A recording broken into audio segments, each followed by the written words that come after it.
going to be instructed in that position. And then once the instructions are done, you're going to find your seat in the back and go take your seat unless you are assigned to the first bill.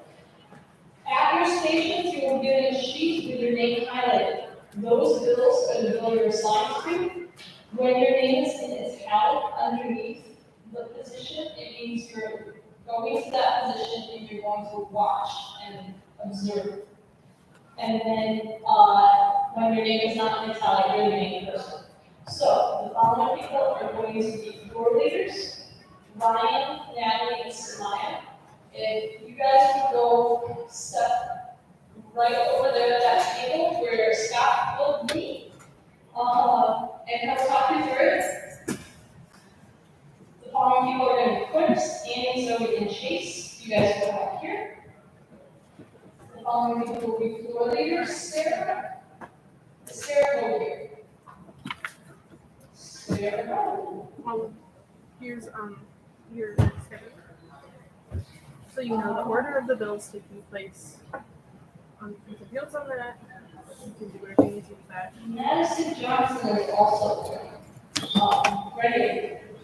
I don't know whose bag this is. It looks like you don't have a sheet, you can use your actual one. I think it's a live stream. All the people are tellers, and your clerks, volunteers, master, Sarah. You should be Following recording people will on be the Sarah, amount of right different here, votes. Jessica, Shane, Yeah, Mara, Lene, yes and no votes. and then following people come here to be Kaden, Elizabeth, Carson, John, and Donna. That's the. Yes. Does anyone have any questions at the moment that I can attempt to answer? Why would this? I just put it up here. Oh.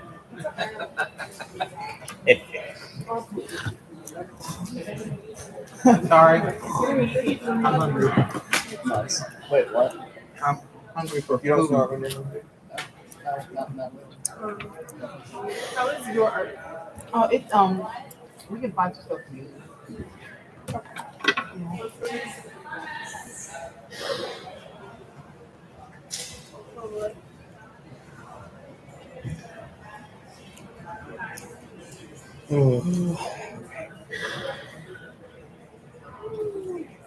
I can't come on.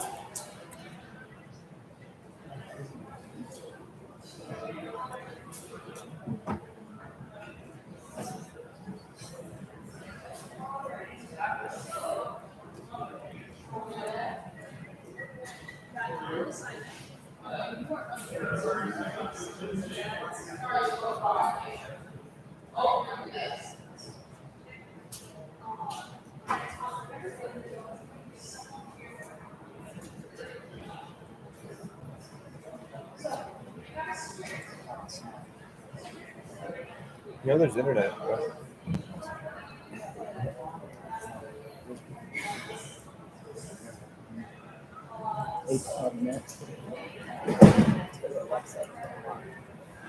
I come from my computer.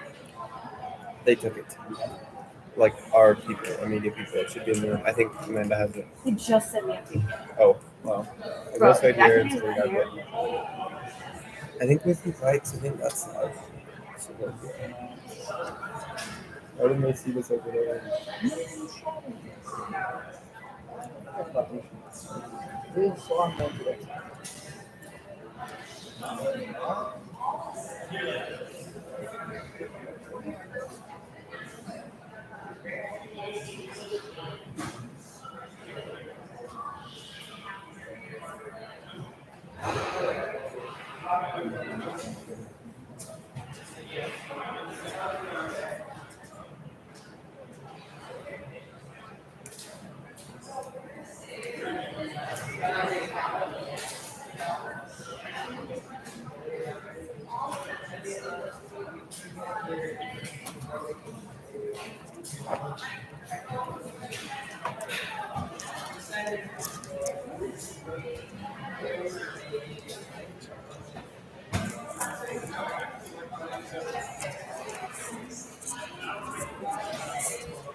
7.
They're still invited to talk.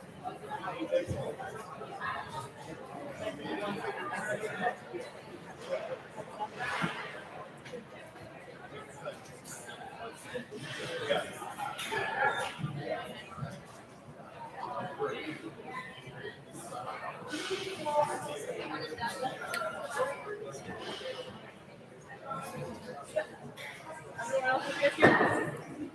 I'm good. Cool. Great.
For the following senators, please stand and assemble in the back of the room. At the start of the first bill, you're going to be shown a little bit of the Capitol. And so Truxton, Samaya, Jessica, Shane, Elizabeth, Annie, Kaden, Madison, Xander, and Rebecca. Would you stand up and assemble in the back of the room?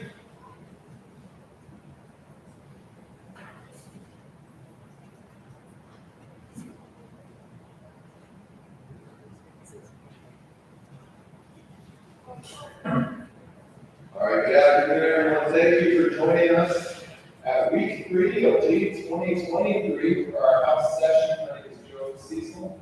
It's my privilege to lead our ministry here at SSI and lead our summer program. More than so than that, it is my privilege to spend the last week with this incredible group of young people. They've been faced with a difficult task, schoolhouse progress steroids. They've been given real bills from the Michigan legislature, assigned their positions on them, and forced to debate and speak publicly, defending their positions. Again, I recognize that these are real bills from the legislature, which means they were written in response to real problems that have affected real people. This week, members of the House, because of their work, it felt like work a little bit. We've had round 2. It's been a great week. We worked hard and diligently to pursue excellence in this. And so with that, before we hold a single vote, you deserve a round of applause for your work this week.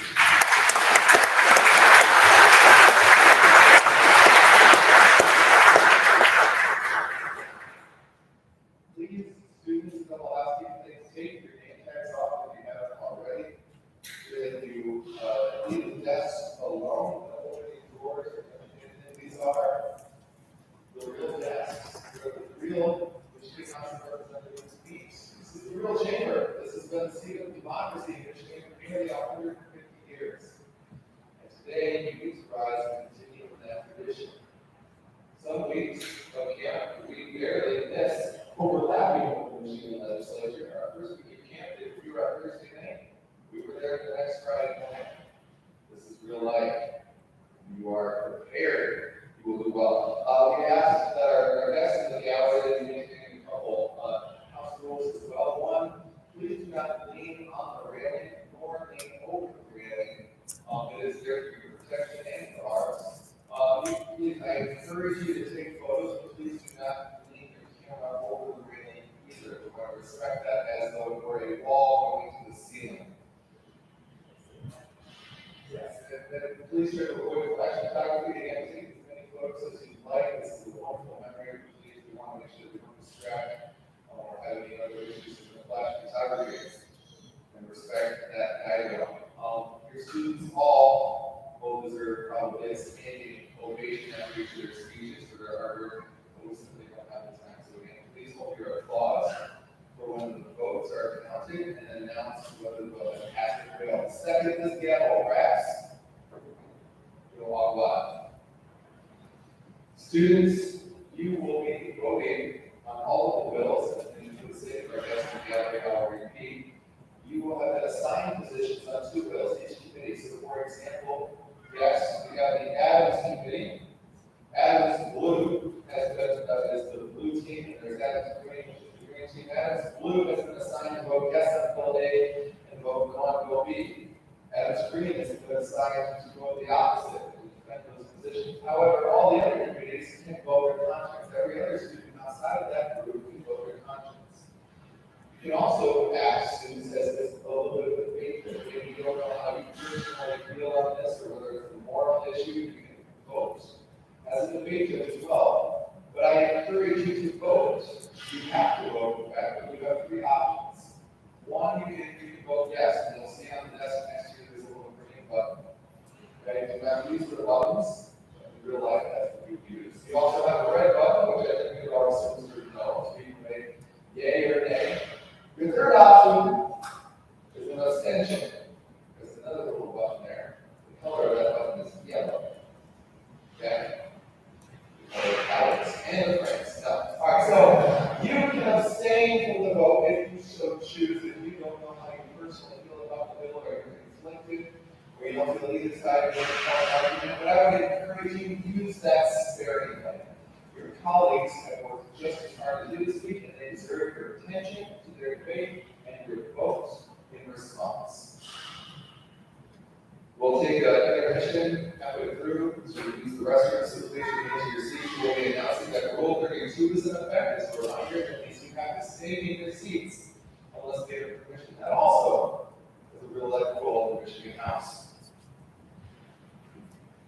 With that, again, as we vote, you'll be called to vote yay, you'll need to stand, you'll be counted, and then you'll be told to sit, just like in the Senate session.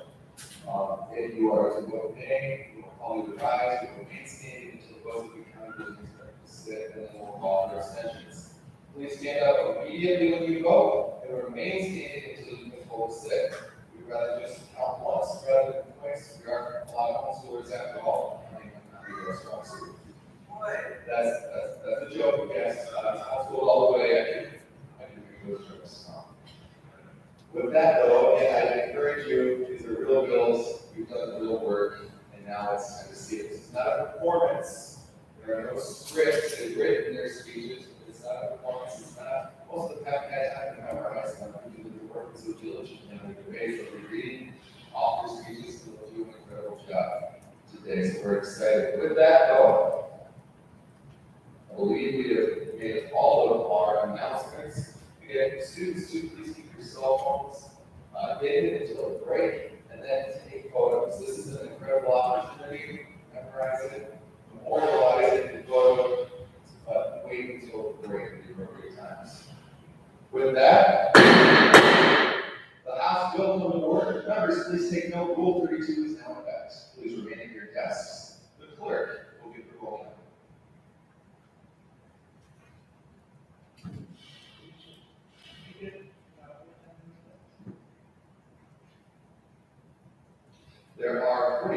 Mr. President, in order to pass the piece of legislation, we need a simple majority.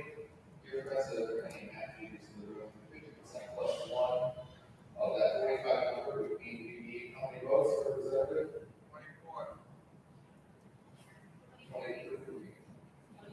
23, 50% plus one, 23.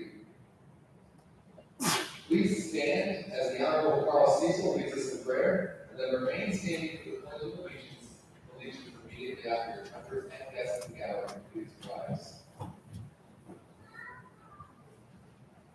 Let's pray. Father, we thank you for the awesome privilege it is ours to be here this week and this day. We pray that you would help us as we present our arguments, as we consider these bills. We thank you for this great state in which we live in, and we ask for blessing upon it and its leaders. In Jesus' name, amen. Pledge allegiance to the flag of the United States of America, and to the republic for which it stands, one nation, under God, indivisible, with liberty and justice for all. You may be seated. Is there a motion on the floor?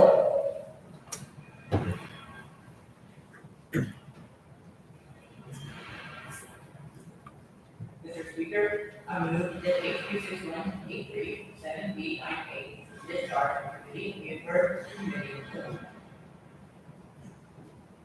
The total leader has moved that HB 6183 and SB 980 be discharged from committee and be referred to the committee of the whole. Is there objection? Seeing no objection, the bill is referred to the committee as a whole. Mr. Speaker, I move that we take up item 1 on the calendar of the lines. Therefore, protesting the government trying to get this change. Don't try and fix what works. I find this bill unnecessary and therefore ask you to vote no on House Bill 61B. Thank you. Thank you, Representative. Does the computer shut off? Thank you, Madam. As my colleagues have shared, there are several issues with voting change. As Representative Romero brought up, 16 and 17-year-olds are dependent on adults for various factors in society, such as drinking. Additionally, they're treated as minors in court, receiving a much milder sentence than adults.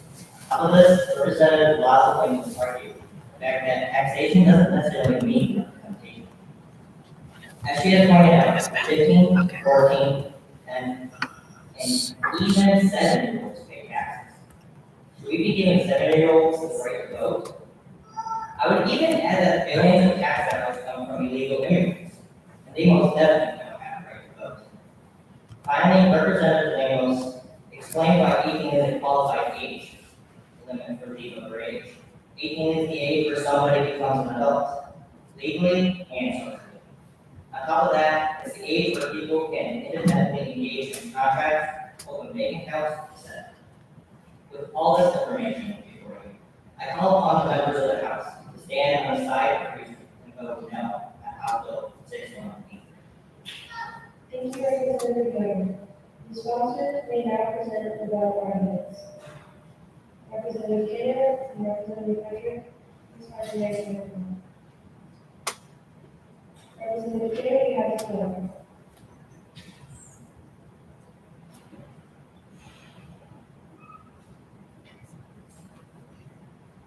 Thank you, Madam Speaker. As the Green Caucus, the Adams Caucus said, 16-year-olds that need to draw the line somewhere. 18-year-olds have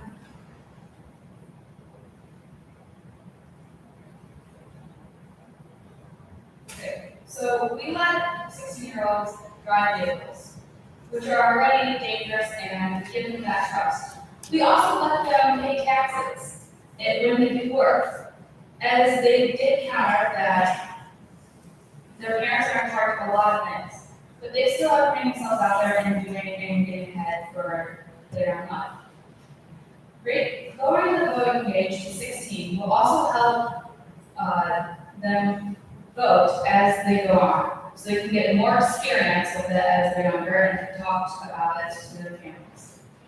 So that's why I urge you to vote for, to say yes this morning.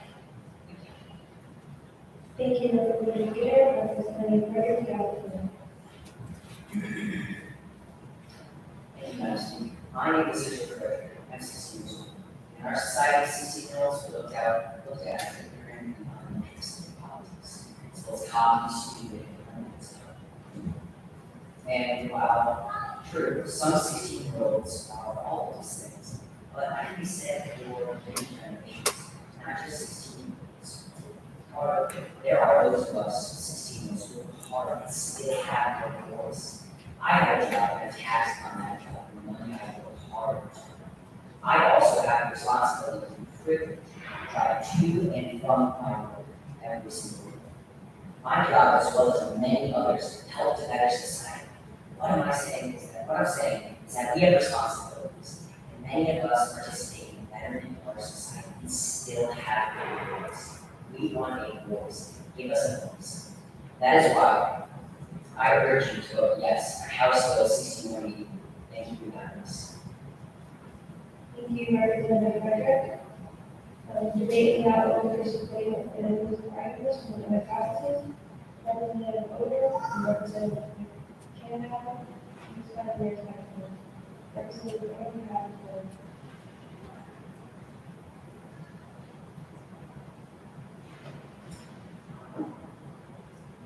Thank you, Madam Speaker. This bill, HB 623, is entirely unnecessary. The minimum age for voting was already set at a reasonable number. To drastically minors and adults are there for a reason. It would be unwise to blur the line between them. These people can barely even drive, and it's a push for them to vote for our country's leaders. Our voters need to mature and develop, even if it's just a couple years older. I implore you not to vote in favor of this bill. Thank you, Representative Odor. Representative Canada, you have the floor. Thank you, Madam Speaker. To summarize the arguments given by these legislators, many people, especially adults, would say that these minors make bad voting. However, this is subjective to comment simply because that is a person's point of view. We as American citizens, yes, including those under 18, have the famous words from the STAMP Act introduced by Patrick Henry, which is, quote, no taxation without representation. I and these legislators believe that loyal taxpayers deserve their say in our government. 90% of minors here in Lee said that they would vote if they could. And I hope that you will do the same and vote for this. Thank you, Representative Canada. Without objection.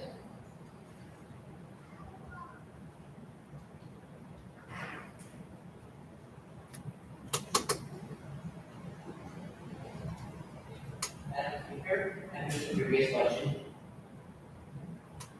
Without objection, the previous question is ordered. The bill is now on third reading. All those in favor of passing the bill, please stand.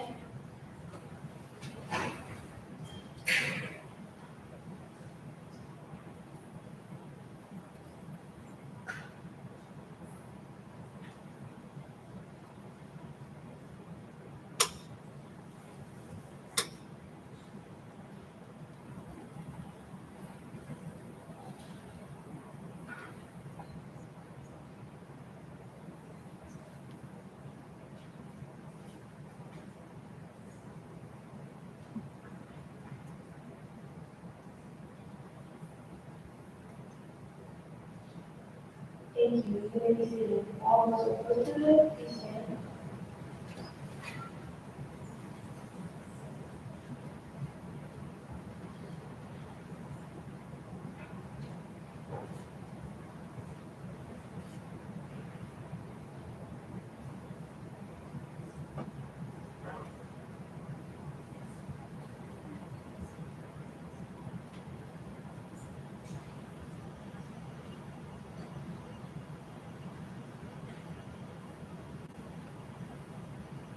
Thank you. You may be seated. Are there any abstentions? Please stand.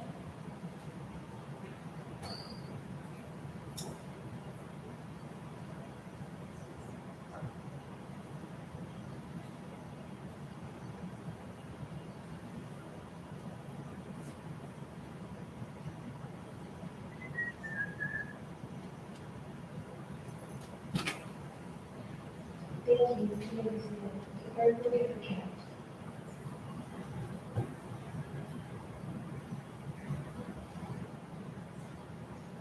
Madam Speaker, there are 22 yes votes and 23 no votes, and 0 abstentions.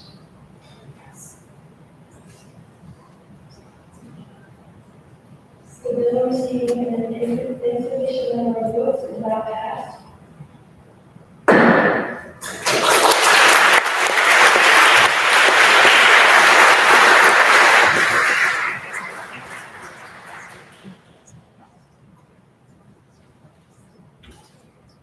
Madam Speaker, with previous question. Mr. Speaker, sir.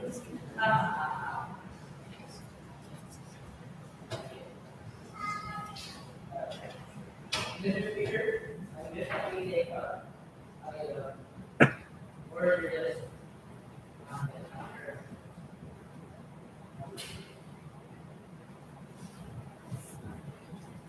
The clerk will read. House Bill number 4006. A bill to require wireless operators to provide device locations for emergency contact bus law enforcement. The people of the state of Michigan enact. The bill is now open for debate. The sponsors of the bill may present opening arguments. Representative Tremblay, Representative Gleason, and Representative Odom.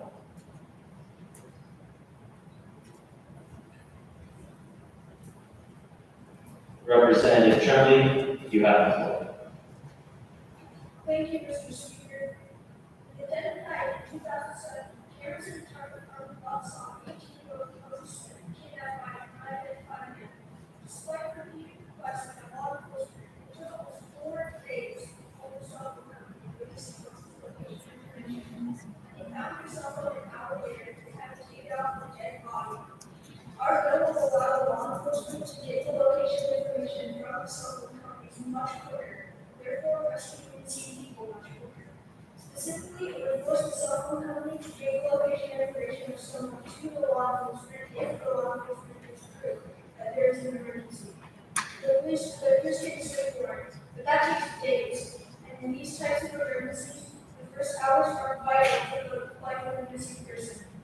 Vote yes for House Bill 4006, cell phones and emergencies to save lives. Thank you. Thank you, Representative Tremblay. Representative Gleason, Representative Odom, please find and use microphones. Thank you. Representative Gleason, you have the floor. Thank you, Mr. Speaker. Good afternoon, ladies and gentlemen of the House. Sometimes in life you need to act. Thinking too much about a problem does not listen. It can hold us back. Our bill will be beneficial in many circumstances. This bill may not save everyone, but it can help unassisted persons. The OJJDP states that technologies such as cell phones and the internet help law enforcement agencies to say 2/3 of stranger kidnapping crimes in 2007. Every 40 seconds, someone is abducted or reported to be missing. That's 2,160 people in the country. About 1/3 of the victims who were abducted are adolescents between 12 to 20 years old. For example, a 12-year-old was taken by her church pastor in Denver. She was gone one day before her abductor was shot. As Benjamin Franklin once said, an ounce of prevention is worth a pound of cure.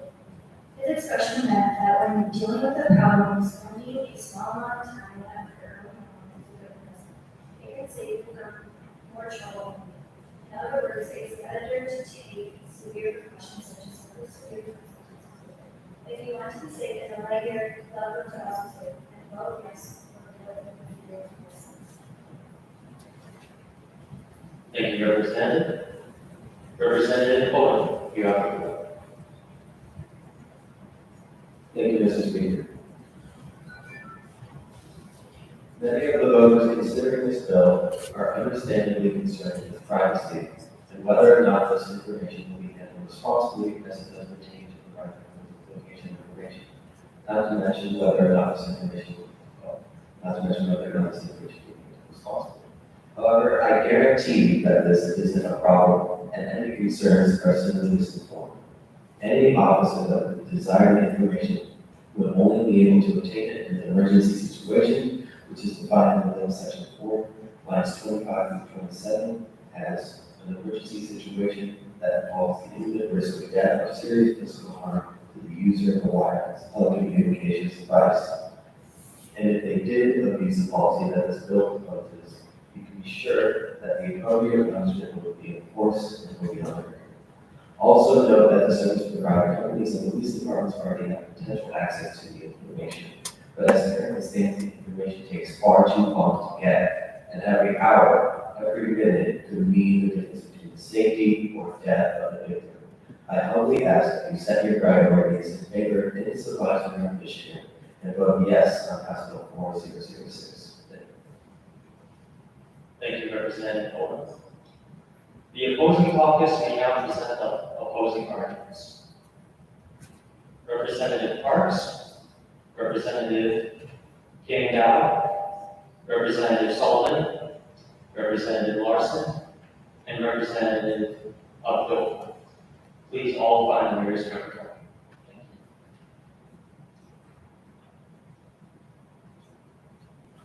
Representative Parks, you have the floor.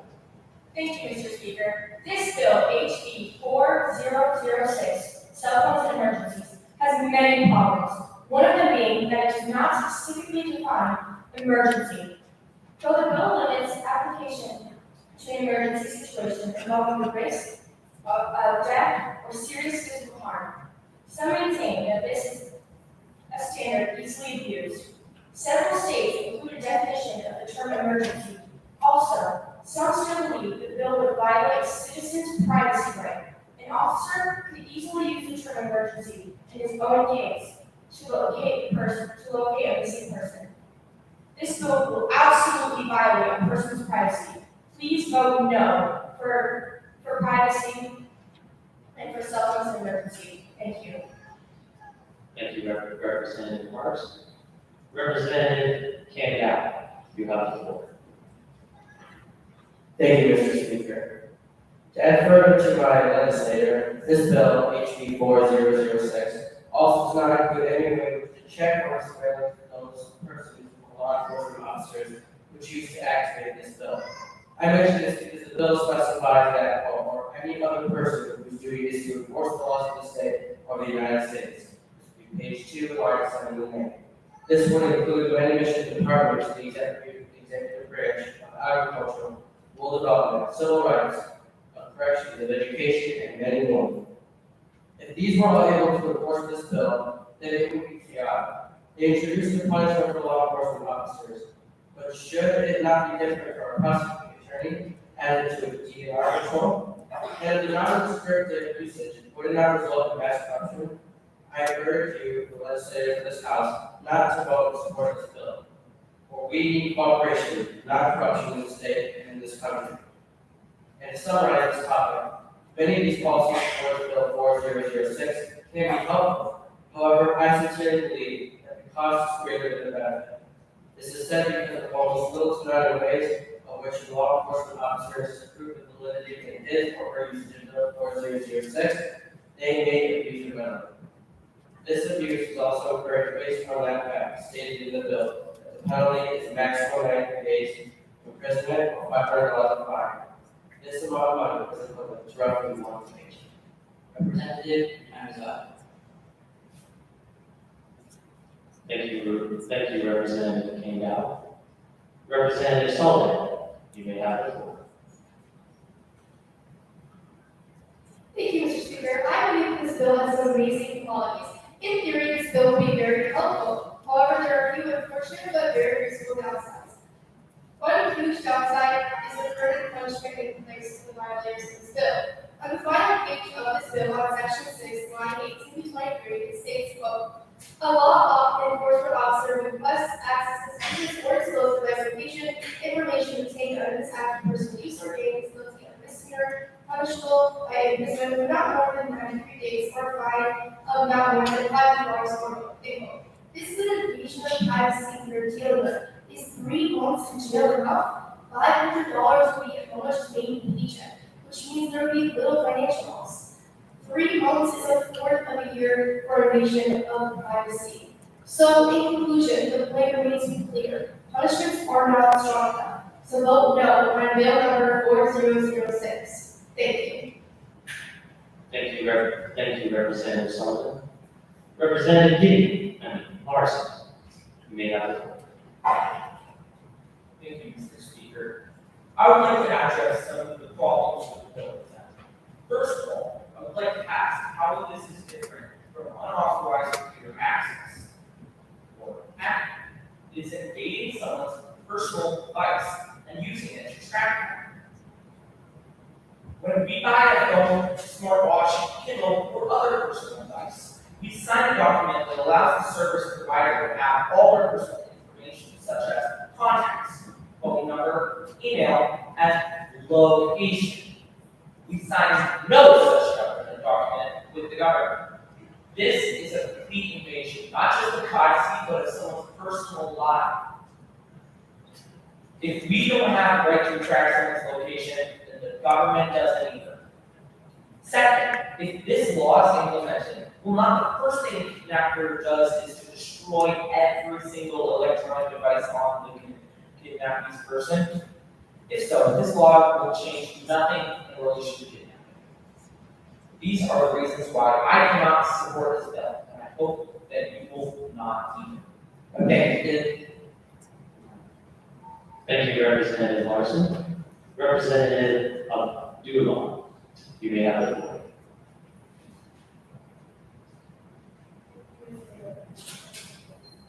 Today, I will propose to order first, I would like to talk about how this bill has a privacy right attached to it. When we sign the terms of agreement, we sign our rights over to the company and send it to us, not to the law enforcement. With that being said, our information or location should not be in any kind of possession. Second issue is the punishment of any law enforcement officer with any law enforcement officer with no cases. One, for any personal gain, his or her punishment will only be 93 days in jail or $500 and or $500. $500 is one's patient if kidnapped. Simply put, the punishment is not enough, no matter the position, you never go on to do. Third issue is more concern. The concern is that law enforcement departments have access to this location, which may not have some people feel as if their privacy is based. Based on the information we don't waste any dollars. So we have to have strongly suggest videos of those services. Thank you, Representative. The sponsors may now present rebuttal arguments. Representative Chunky, please find the microphone. Representative Chunky, you may have the floor. Thank you, Mr. Speaker. I would like to start with the first point of that this bill was not a condition of emergency. And actually, this bill and for one that do have an emergency, the emergency situation is a situation of imminent risk of death or serious physical harm to the user of the liable device. And so, the second point was whether the officer could use this power, and the answer was that you would punish the fine of $500 and or 93 days in jail, and a discharge from the position as an officer, because all lawful things do not accept officers with criminal records. And even though it's very unlikely that they would use the power, and it's all police officers have to thorough screening and background checks to their third point was that for officers is too small. Personally, I think that's $500 fine with the possibility of 93 days of jail time combined with losing their job is definitely not enough. And also they were punished for like if they go and kidnap someone, they were punished for this and kidnapping them. This is just the punishment for stealing information without a public. The point that the government should not guard personal information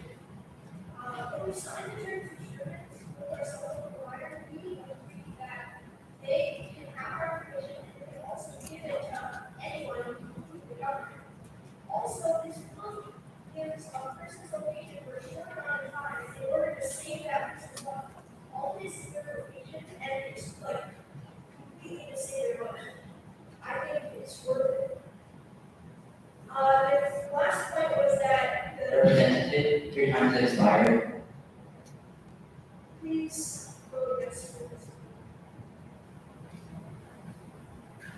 Thank you, Representative Chapman. Debate is now open for supporting and opposing arguments from the other contestants. Representative Crossy and Representative Jim, please vote on the nearest microphones. Representative Croxy, you may have. Thank you, Mr. Speaker. I'm speaking against this bill because of famous principles. For emergency, it says, essentially, in just enhance your terminology, a life and death situation. If a person's missing, they're not exactly in a life and death situation just because nobody knows where they are. Also, the penalties for misuse, I still say they're too low. No more than $500 for 93 days in jail. Technically, if they're using that information, one way that they could be using it wrong is. Your time has expired. Thank you. Thank you, Representative Crossy. Representative Jim, you may have the floor. Thank you, Mr. Speaker. I am Representative Jim, and I support House Bill 4006, cell phone emergencies. Every 40 seconds, a person in the U.S. goes missing. House Bill 4006 will allow law enforcement to pinpoint the location of a cell phone in an emergency in as little as an hour. Normally, the importance of this can take days. We some valuable time to save victims' life. I urge you to vote yes to House Bill 4006. Thank you. Thank you, Representative.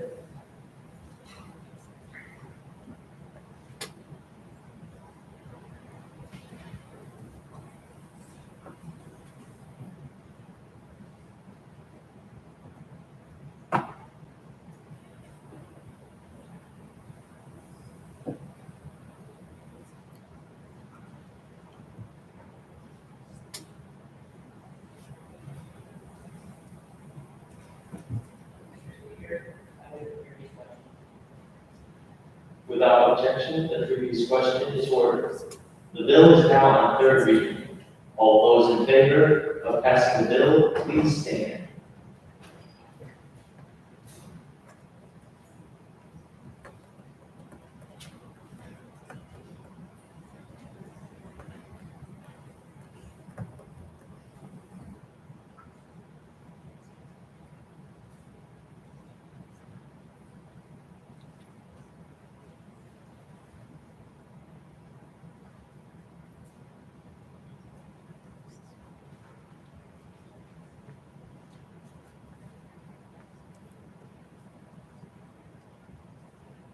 Thank you. You may be seated.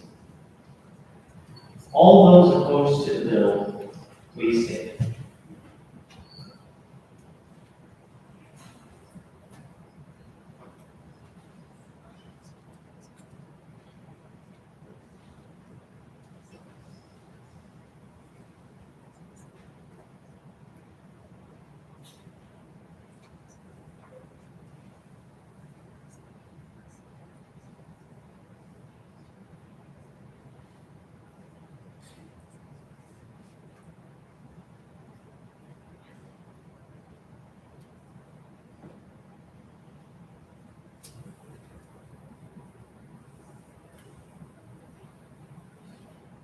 Thank you. You may be seated.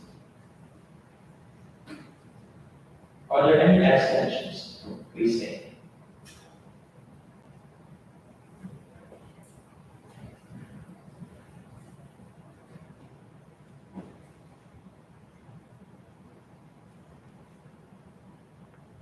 Thank you. You may be seated. The clerk will give the count.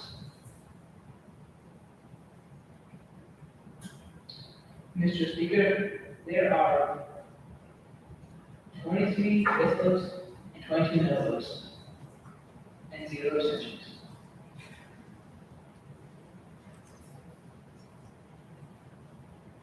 The bill receiving a sufficient number of votes is passed.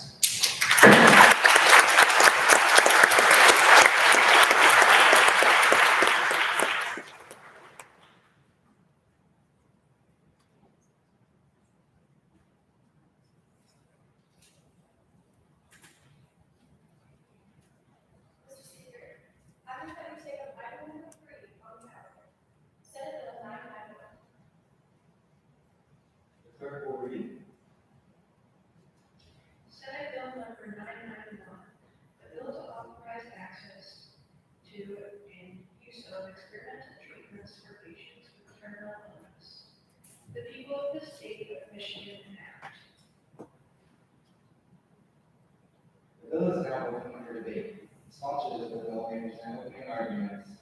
Representative Byrne, Representative Mitchell, Representative Elliott, and Representative Pittman. Please find your microphone.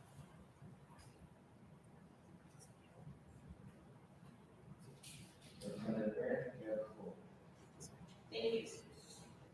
This is Senator O'Mara. Senator O'Mara allows school donations where the tricycle drugs as phase one of the FDA. This bill can save the lives of many patients who are told that there is no lack of physician care. These patients get a good shot.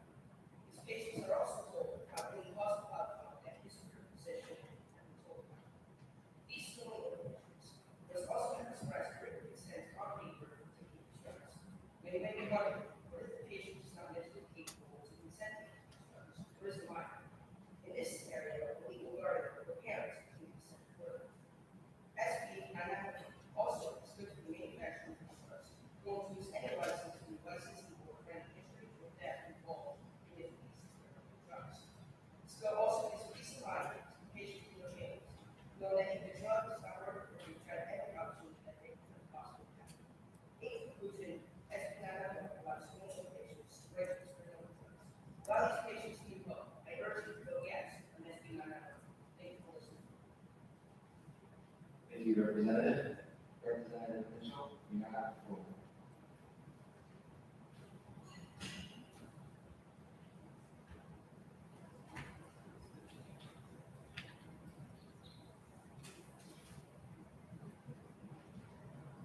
Thank you, Mr. Speaker. I am here in support of SB 991. Every year, hundreds of thousands of people are diagnosed with terminal illnesses. These people have no options for treatment available to them, approved by the FDA. The only treatments that can save their lives are years away from being approved for general use. While these patients have only months to live.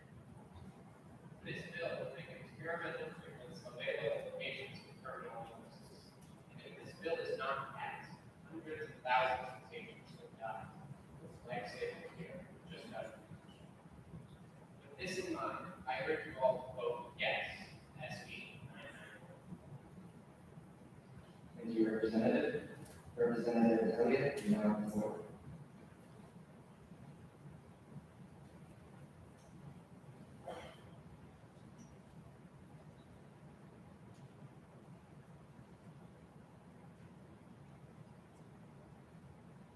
Thank you, Mr. Speaker. This is Bill 991, the right to try. Picture this. You, sitting in a doctor's office, just diagnosed with a terminal illness. Your life is going down the drain. Your family is going down the drain. Oh, but what if you had a chance to live longer? Would you take it? Senate Bill 991 helps the patients get medicines that have only gone through phase 1 in the FDA testing. Phase 1 determines what the side effects are of the medicine. The patient would be told about the side effects before beginning treatments. These treatments could worsen their condition, but it could also help them live a longer life. This medicine could be just what the patient needs, but how will they know if they can never try? Life is precious. Help save more lives, Bill 991. I urge you to vote yes on Bill 991. Thank you for listening. Thank you, Representative. Representative Pittman, you now have the floor. Thank you, Mr. Speaker. My fellow colleagues, today I'm asking for your votes in support of Bill 991 for the right to try. This bill is safe because patients and their doctors discuss the risks and effects of investigational drugs, biological products, and devices. The doctors discuss with the patients about the criminal approved products and their effectiveness towards the patient's terminal illness. The doctors will go through the indications of the newer investigational treatment. For this treatment, the best side effect is to give to the patient more time alive. If they take the treatment, the patient, they will not be exhausted but have peace giving thought that they fought to the end. Please vote for Senate Bill 991. Thank you. Thank you, Representative. The opposing caucus may now present the opposing argument. Representative Wilson, Representative Maven, Representative Brown, and Representative Shane. Representative Wilson, you now have the floor. Thank you, Mr. Speaker, and thank you all for coming today. Please, thoroughly consider your choice when you vote for SB 991 right to try. Think of the possible consequences when patients take experimental drugs which they don't even know work. Imagine the hurt, anger, and sadness the family of the patient would feel if their family member died from the day before death. How do we know the patient isn't being used as an experiment themselves? Another potential negative is that the drug will have terrible side effects, so terrible that the patient could die from death. Also, the patients who are no longer working and can't afford such treatments will not be treated, for the bill will not cover them. It states that if the patient dies, their heirs will not be responsible for any unpaid debts. So who then is going to pay for the expensive drugs? If this bill passes, doctors and physicians won't be able to warn the patient that it isn't wise to take drugs. They will be forced to prescribe the drug for them against their better judgment. This bill is not safe. There are too many names. Vote no for SB 991 right to try. Thank you, Representative. Representative Palins, you now have the floor. I will remind Representative Brown and Representative Chambers, I am your second.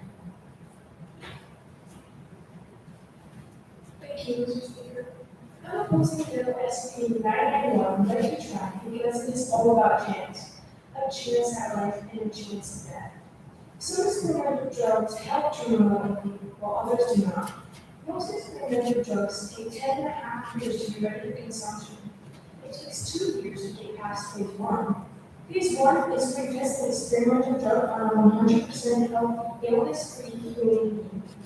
This means it has not been tested on or proven to work on people with terminal illness. How can we give out a drug without it having not been released into the public? How can we give something out to other human beings that could take their life out from their very hands? Death is the world's greatest loss. Yes, we're all doomed for death, but God's working so very hard on us, shaping us and molding us. How can we be molded if we don't?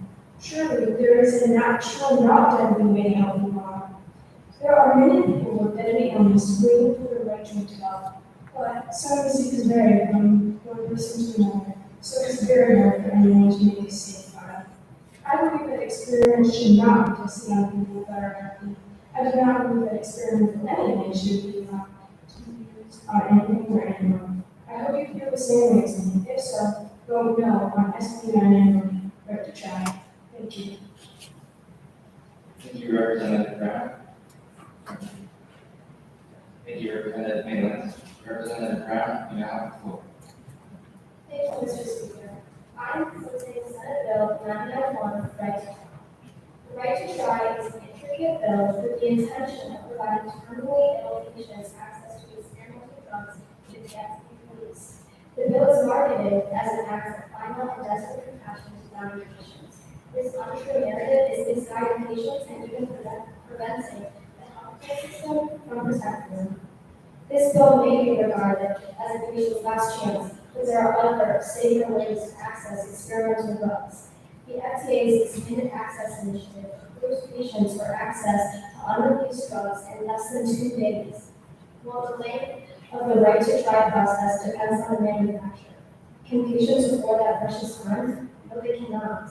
Additionally, expanded access allows for a custom treatment plan designed to maximize the patient's life. However, right to try limits the patient's control over the situation by eliminating liability on the manufacturer's treatment decisions. I urge you to make an informed decision. Protect patients' lives. Vote no on the right to try. Thank you. Thank you, Representative Brown. Representative Shane, you now have the floor. Thank you, Mr. Speaker.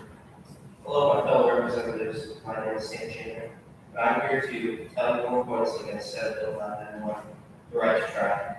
As you have heard, this bill is an issue that I have two more to present to you. Firstly, this bill has major possibilities for patients who not fully understand what they're giving consent to. In the medical industry, often negative side effects aren't welfare, aren't so patients will not fully understand what they're consenting to. Secondly, this bill outlines no checks or balances on the drug companies providing their experimental cures without checks or balances. What does this stop these drug companies from now knowingly administering treatments that are directly kill the patient receiving them? Lastly, I believe these two points go together. Effectively give drug companies a free pass to endanger patients with experimental cure tests. With these points stated, I'll leave you with one thought. I urge you not to vote yes on Senate Bill 991, the right to try, or accurately, the right to die. Thank you. Thank you, Representative Shaver. The sponsors may now present rebuttal arguments. Representative Clark, you now have the floor. Thank you, Mr. Speaker, and members of the House and Senate. When I was 10 years old, my body failed me. I walked to my fifth grade classroom day after day with less and less hair, evidence of the internal battle raging within my body known as alopecia universalis. Words will never convey the pain of not recognizing yourself in the mirror, or what it's like to trudge through life with zero control of what you look like. Early in 2020, I sat in yet another doctor's office and was presented with the miraculous opportunity to receive a steroid that hadn't yet been approved by the FDA in an attempt to grow my hair back.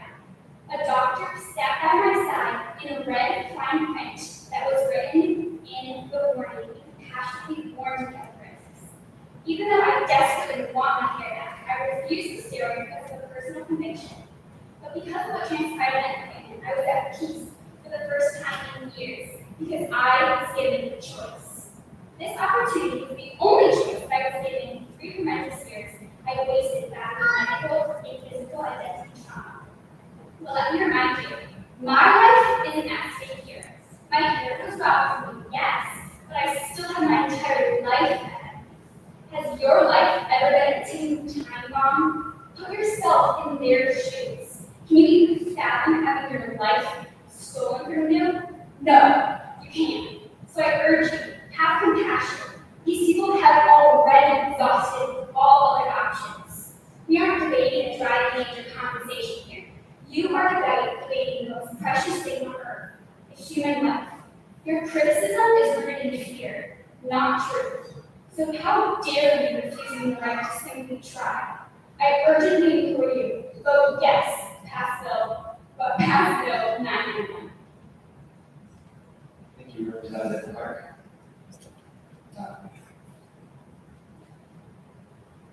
Debate is now open for supporting and opposing arguments from the other caucuses. Representative Gilbert and Representative Lazo Daniels. Please find the microphone. Representative Gilbert, you now have the floor. Thank you, Mr. Speaker. Senate Bill 991, also known as the Right to Try Bill, presents several risks and opens up possibilities for corruption and lack of accountability. To begin with, the doctor is not required to fully inform the patient of the consequences of the drug. The manufacturers, in fact, may charge the patient whatever price to have no regulations on what drug they can give the patient. Because of this, I strongly urge my colleagues to reject Senate Bill 991. Thank you, Representative. Representative Lazo Daniels, you now have the floor. Thank you, Mr. Speaker. I support Senate Bill 911 because I refuse to cave into fear. I value every aspect of human life and the God-given right to have freedom of choice, especially in regards to health. My heart breaks for those facing terminal illnesses, and I am willing to fight for access to treatments because we owe it to them.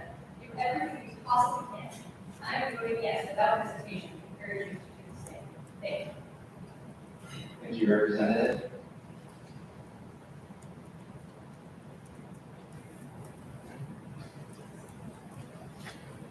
Mr. Speaker, having this previous question. Without objection, the previous question is ordered. The bill is now on 3rd reading. All those in favor of passing the bill, please stand.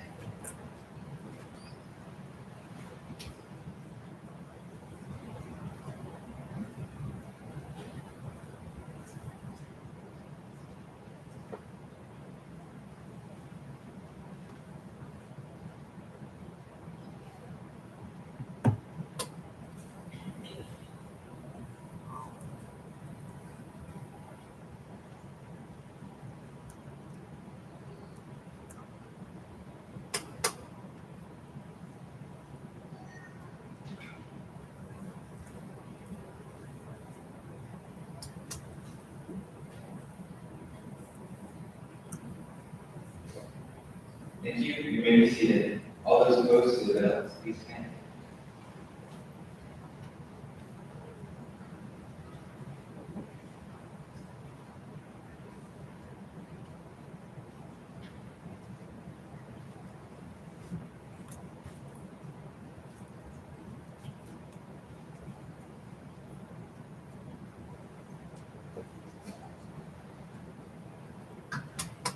Thank you. You may be seated. Are there any abstentions? Please stand.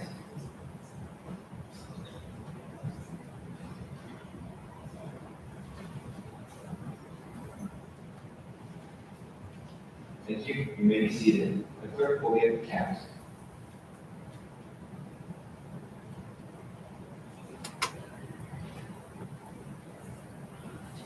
Mr. Speaker, there are 33 yes votes, 11 no votes, and 0 abstentions. The bill, receiving a sufficient number of votes, is passed.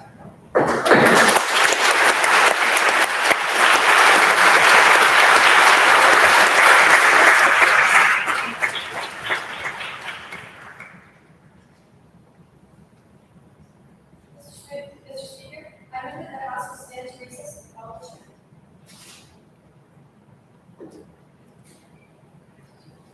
Seeing no objection, we will recess for 5 minutes.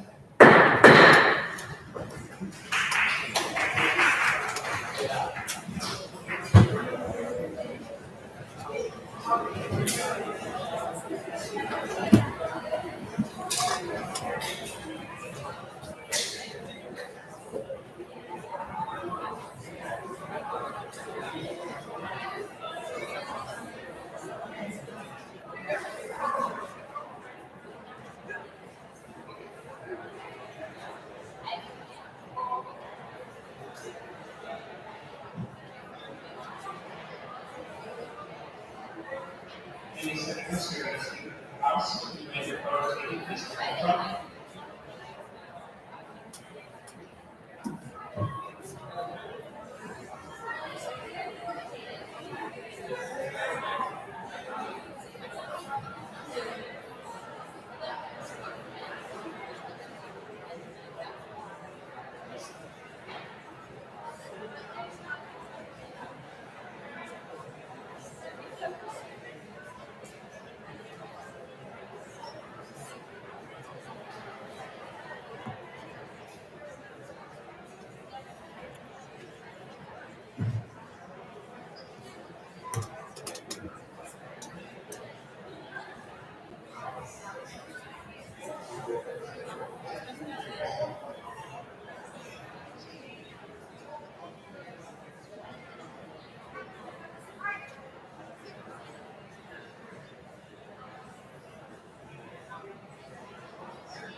Jefferson Committee, would you please meet at the rostrum, come up front, please, Jefferson Committee, thank you.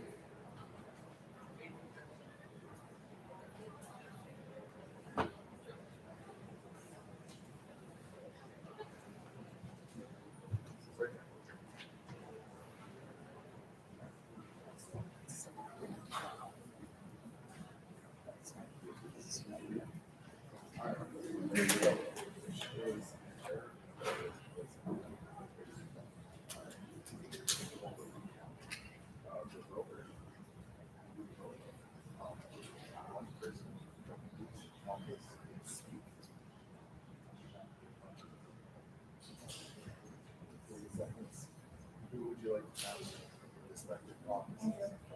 Andrew, in support, so 30 seconds, with like speaking opposition. Of the, I'm sorry, cell phone emergencies. So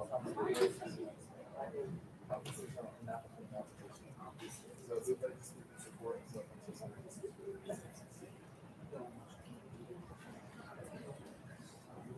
I'm sorry, what's your last name?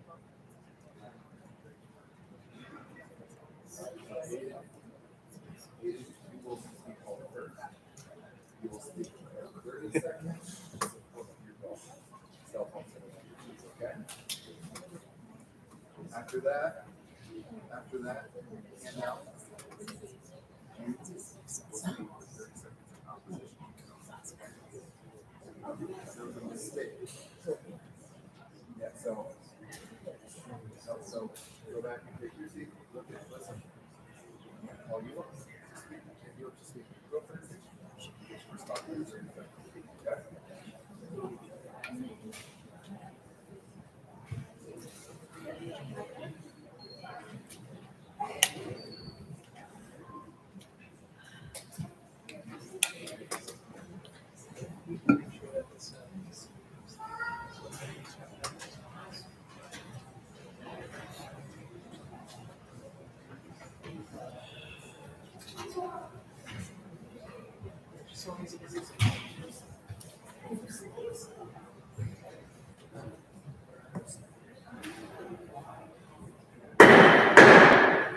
The House will come to order.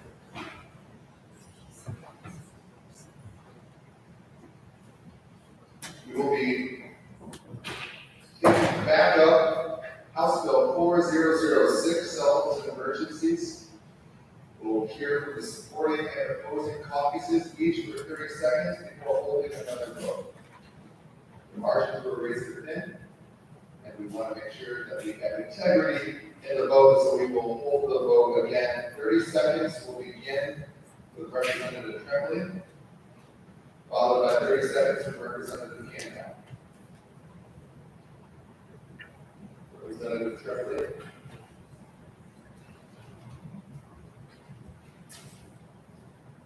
Thank you, Mr. Speaker. I would like to begin with stating the last point that I think you and I know. The two-member critique of Norway, and it's not very lucky to have it in the first place, but even if it does, 20% of Americans on smartphones for GPS tracking. And this bill is very good and will save lives, and anyone who voted yes before, I encourage you to vote again. Thank you. Thank you, Representative. Representative Candow. Thank you, Mr. Speaker. In opposition to this bill, I would like to also mention the definition of emergency. It is stated in the bill that it would be something, someone who's missing or they are in total serious danger, but this still does not describe what that is. Danger is a relative term, just like I mentioned in my closing speech about what is considered good and bad. It's your point of view. And that is why I'm in opposition to this bill. We do not know the specific regulations and options that this bill has.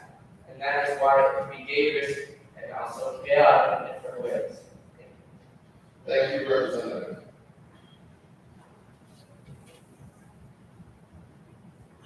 Mr. Speaker, I will continue this motion. Without objection, the previous question is ordered. The bill is now on third reading. All those in favor of the passage of this bill, please stand. All those in favor, please stand.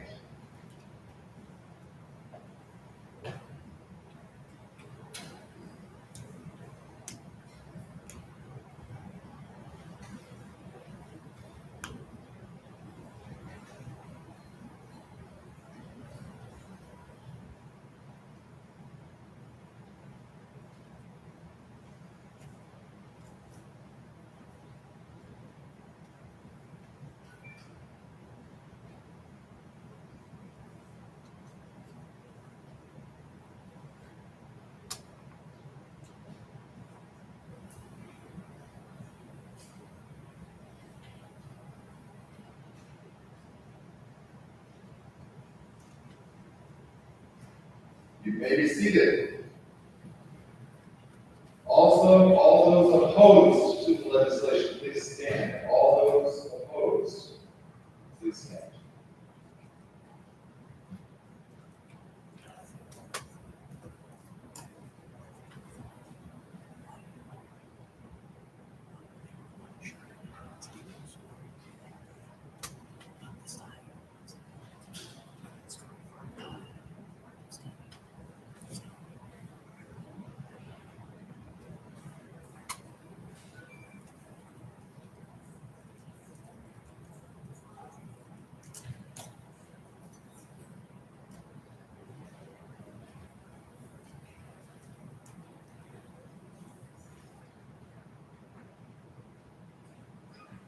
Thank you. You may be seated.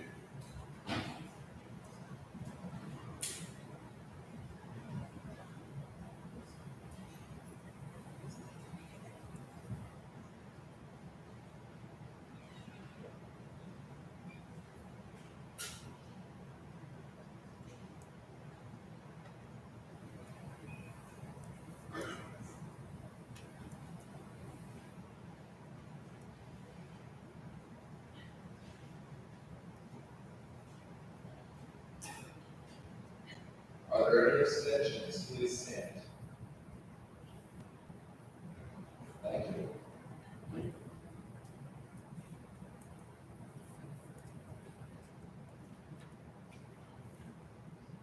The clerk will give the count. Mr. Speaker, we have 26 yes votes, 19 no votes, and 0 abstentions.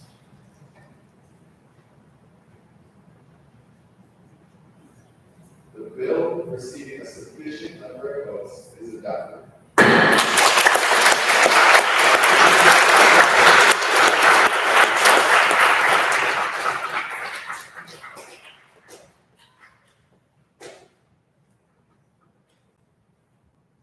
Mr. Speaker, I move the motion of item 4 on the calendar, House Bill 575. Clerk will read. House Bill number 5751, a bill to amend 1939 PA 288, entitled Probate Code of 1939, the People of the State of Michigan Act. The bill is now open for debate. Sponsors of the bill may present opening arguments. Who Representatives Kimball, Hunt, Valley, Howard, and Whitehead, please sign the bill.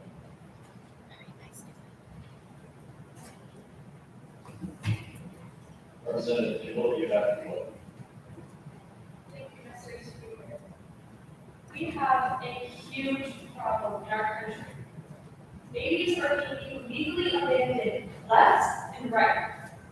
They are left on the side of buildings, on the side of roads, and behind buildings. There have been 31 illegal abandonments in 2021. 18 of them were in Michigan alone. 22 of these infants were found dead. House Bill number 5751, the safety device, is crucial to be put in place. The newborn safety devices would provide an anonymous option for mothers in difficult situations to safely surrender their infants. Every life has significant value. Even if one baby was saved, it would be worth it. Please vote yes on House Bill 575. Thank you, Representative Kimball. Representative Hunt, you have the floor. Thank you, Mr. Speaker. One question that has been raised is where is the money in these baby boxes coming from? The price for the installment and creation of a newborn safety device is $11,000 to $16,000. This money is not coming from tax dollars, but from donations. Many nonprofit and private organizations are currently collecting donations so that when this bill is passed, we will be ready to install these boxes immediately on a sound basis. Second point I would like to bring up is that when the staff on duty retrieve the infant from the newborn safety device, they will transfer the baby to the hospital. From there, medical staff will be the infant at full checkup to make sure they have no present issues according to DHHS regulations. With all this in mind, I would like to urge my fellow representatives to vote yes on House Bill number 5751 and save lives. Thank you. Thank you, Representative Clinton. Representative Bellamy, you may have the floor. Thank you, Mr. Speaker. I'm speaking in favor of HB 5751. The argument I have heard is the trauma that the mother will experience surrendering her child. The truth is, no matter how she decides to surrender her baby, it is going to be absolutely devastating. I can't imagine being in her shoes, knowing that she did. Currently in the state of Michigan, a woman can safely surrender her infant to an emergency services worker, such as a police officer or hospital worker. So why would these boxes help? They would provide a different option that is anonymous and isn't abortion. Although this is traumatic, now regarding at least the mother will know her baby is safe, happy, and cared for. What would make this different from other ways of surrendering? Well, the appealing thing about MSDs is the anonymity, so she wouldn't have to feel, or so she wouldn't have to confront someone face to face. The mother would feel less shameful using these boxes, and that is why these are necessary. Vote yes for Bill HB 5751. Help us save lives. Thank you, Representative Bellamy. Representative Whitehead, you may have the floor. Thank you, Mr. Speaker. I'm here to conclude the arguments for the topics as how you experience of a newborn baby with a bad life. Lawmaker was traveling through on the northwest side of Indiana, December 20, 2014, on a abandoned living ground area.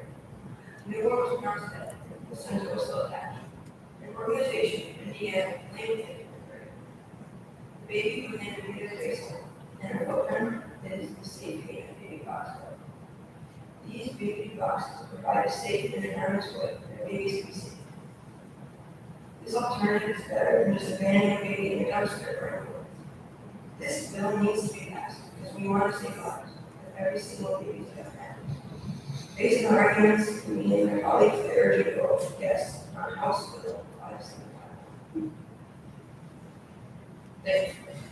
Thank you, Representative Whitehead. The opposing caucus may now present the opposing arguments. Will the representatives Chamberlain, Frederick, Miller, and Crosby please file?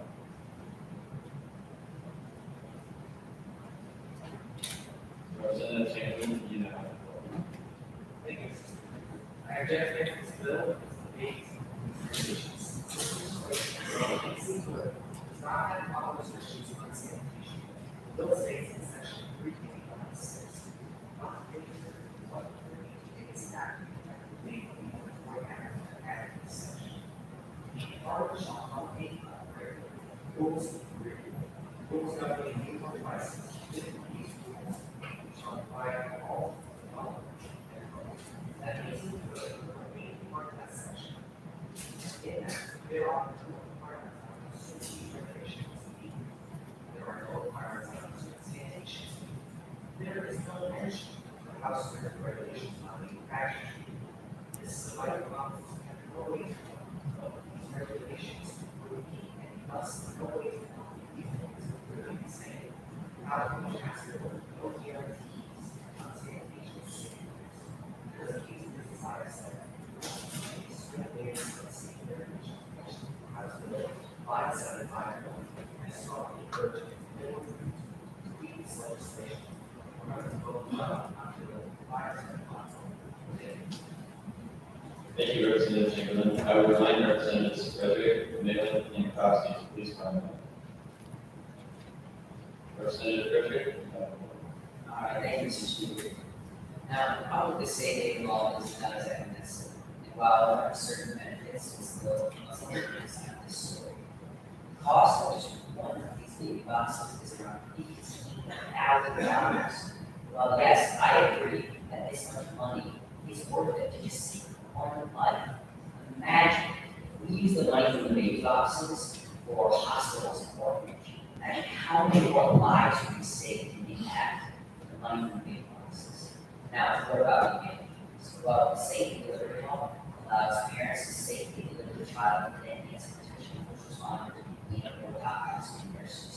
This current law, parents do not have to really have to answer any questions and can safely give their child to the homes. However, most delivery boxes allow the parent to stay anonymous, but there are many times security cameras in classes watching. Now, there's one point I want to get across is this: safe delivery law, we have a way for desperate parents to safely leave their children in the hopes of a better home. That said, money would be better spent on, money would be better spent, should go to hospitals and orphanages and save more lives in the process. So I urge you to vote no on House Bill 5751. Thank you, Representative David. Thank you, Mr. Speaker. I am proposing House Bill 5751 on safe haven devices, and here is why. We can all agree that saving lives is important and of utmost need, especially when it comes down to the commitment of infants.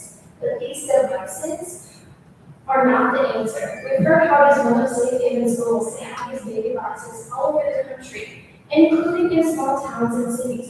But what about those smaller towns and cities that cannot afford the $10,000 to $16,000 cost just to have these installed? Plus, the cost of the monthly maintenance and the yearly inspection. How many more babies can you imagine would be saved if that money was instead spent increasing the awareness to the already existing law? This House Bill 5751 proposes that for those modest towns and cities that cannot afford a baby box, and I know they just don't get one. There are roughly about 276 cities, 257 villages, and 1,240 townships, including small modest cities and towns in Michigan alone.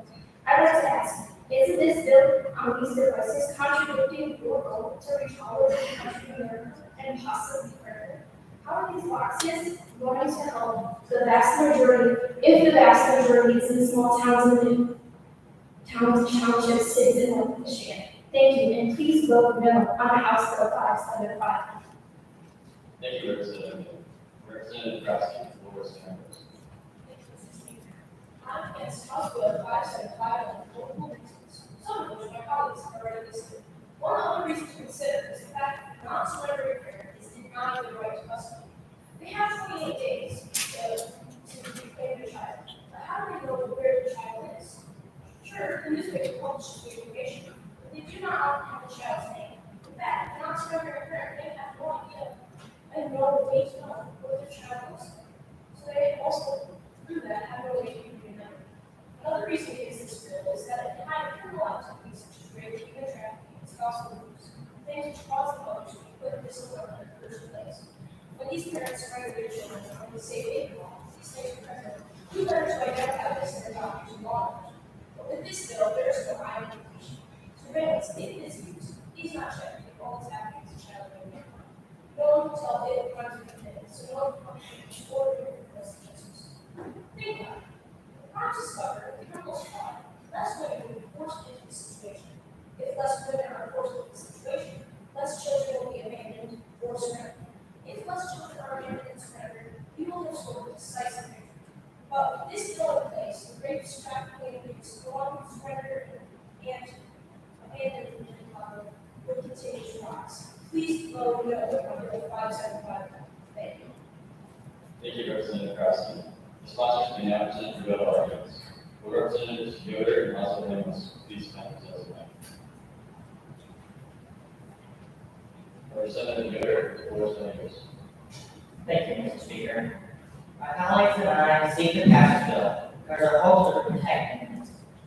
The requirements for the box may seem vague, but it would be reasonable to assume that the HHS will look to other states like Indiana for inspiration. Indiana has proven its effectiveness through its lack of abandonment since 2017. Fiscal impact of these boxes are very minimal, so redirecting these funds would be unreasonable. For reference, it costs $300 for simply maintaining and sanitizing these boxes.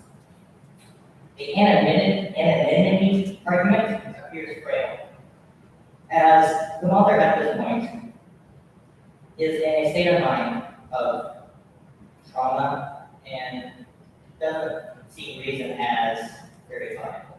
So for her to even look for her camera seems unlikely. With this in mind, I would encourage everyone to vote yes on House Bill 5751. Thank you, Representative Yoder. Representative Basil Ramos, you have the floor.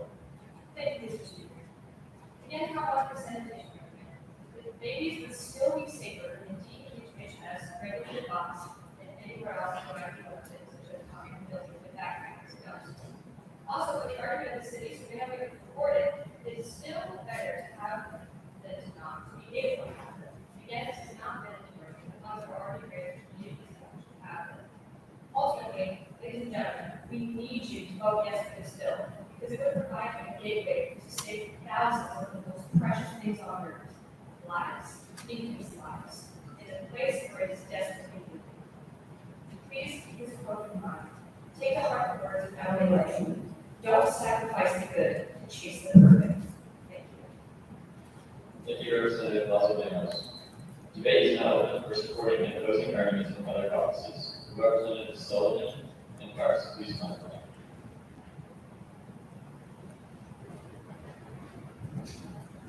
Representative Sullivan, the floor is now yours. Thank you, Mr. Speaker. House Bill number 575 on safe haven device may sound nice, but there are some definite errors in this bill. For one, we make encourage child abandonment because it's convenient. If parents are out as a babysitter, there will be no responsibility for the parent, making it convenient and easy to abandon a child. This is just one example of the many errors in this bill. So in conclusion, this bill may sound nice, but there are some errors to it. So I encourage you to vote no on House Bill number 575. Thank you, Representative Sullivan. Representative Parks, the floor is now yours. Thank you, Mr. Speaker. Not long ago in Florida, firefighter named Timothy was on his normal 24-hour shift when the safe haven baby box alarmed off. He went downstairs to meet a baby girl in the box. He and his wife had been trying to start a family for the past 7 years, and that night became true. He and his wife became a 3-person family that night. Vote yes to the mothers, vote yes to the babies, and vote yes to the safety of the baby boxes. Thank you. Thank you, Representative Parks.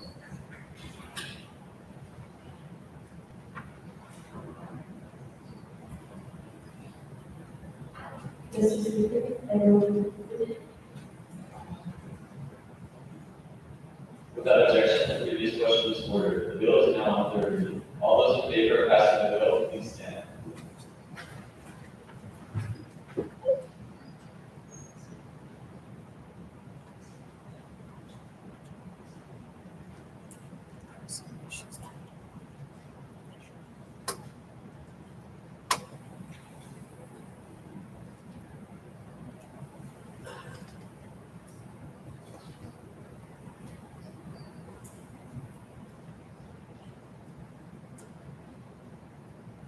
Thank you. You may be seated. All those opposed to the bill, please stand.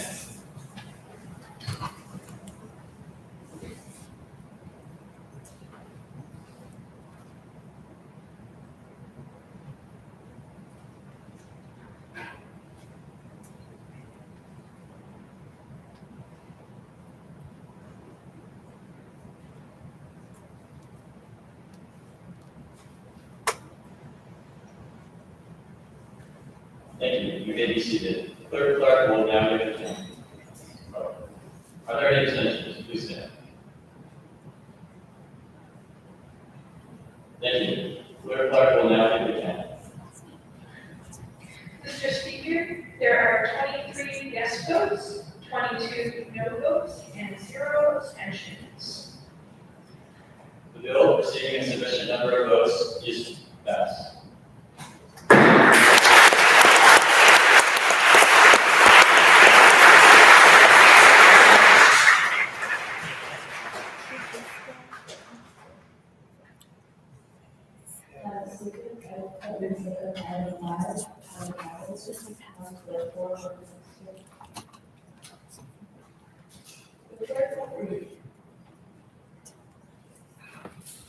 House Bill number 4162, a bill to amend 1936 PA 451 entitled the Revised School Code, the people of the state of Michigan enact.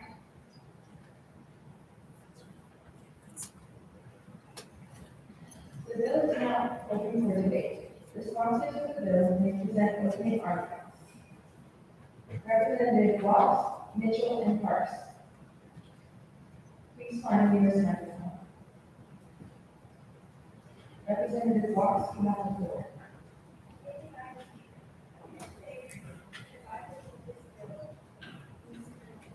Please adjust your mic.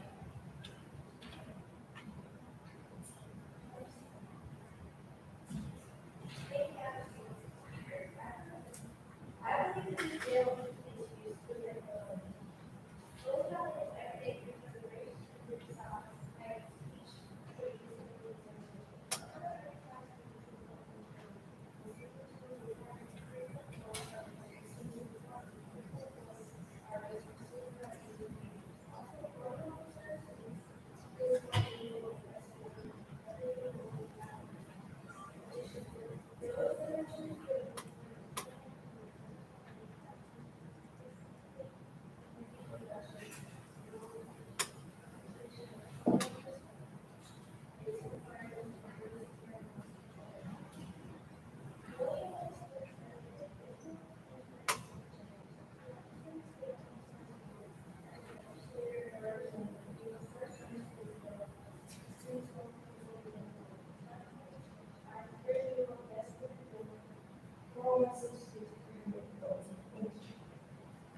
Thank you, Representative Watts.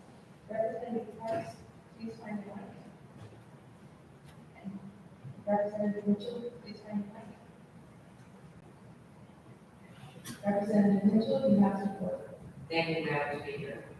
Massachusetts School Bill made this decision to inherent problem with bullying in school. National Center for Educational Statistics and study 22% of students are bullying. However, Mass State School Bill enforces schools without policies around bullying. The study by Daphne Toby and Carter reported 20% reduction in bullying in school. But bullying prevention is not policy instead. But there's concern that bullying is not given to school instead. However, several federal sources are just bullying prevention policy. Some of these sources are grants of student outcome, national institute. U.S. Department of Education and also the U.S. Federal Office of Justice and also the code. Looking for the general health qualities of the gas making for Thank you. Thank you, Representative Mitchell. Representative Parks, you have the floor. Thank you, Madam Speaker. Matthew Evelyn is a 14-year-old boy who loves to express himself, writing, poetry, art, acting, and a police assistant. He was also on both the citizenship and honor awards at Howard Middle School, as well as one of the best smile, best personality, and most likely to be an actor by all of his classmates. Matthew was just in 8th grade and he was assaulted by some high schoolers at a welcome to high school incident after his graduation. The physical and verbal bullying team were resulted in a horrible tragedy. 40 days after the incident, in December of 2002, Matt ended his own life. Matthew's testimony is just one of many who have been severely bullied. 1 out of every 5 students report being bullied. A study in 2014 shows that students are more likely to frequently bullied than students who report frequently being bullied are at increased risk for suicide-related behavior. And another study in 2009 reported that bullying prevention programs made a significant impact on reducing bullying. This means that youths who participate in bullying prevention programs were less likely to bully compared to youths who did not. In my closing, we must do something within the schools to stop bullying and prevent what already happened to Matthew. This is our next generation. What are you going to do about it? Thank you. Thank you, Representative Parks. The opposing caucus may now present the opposing arguments. Representative Pittman, Warren, Wright, Zucker, and Bruno, please make your way to the microphone. Representative Pittman, you now have the floor.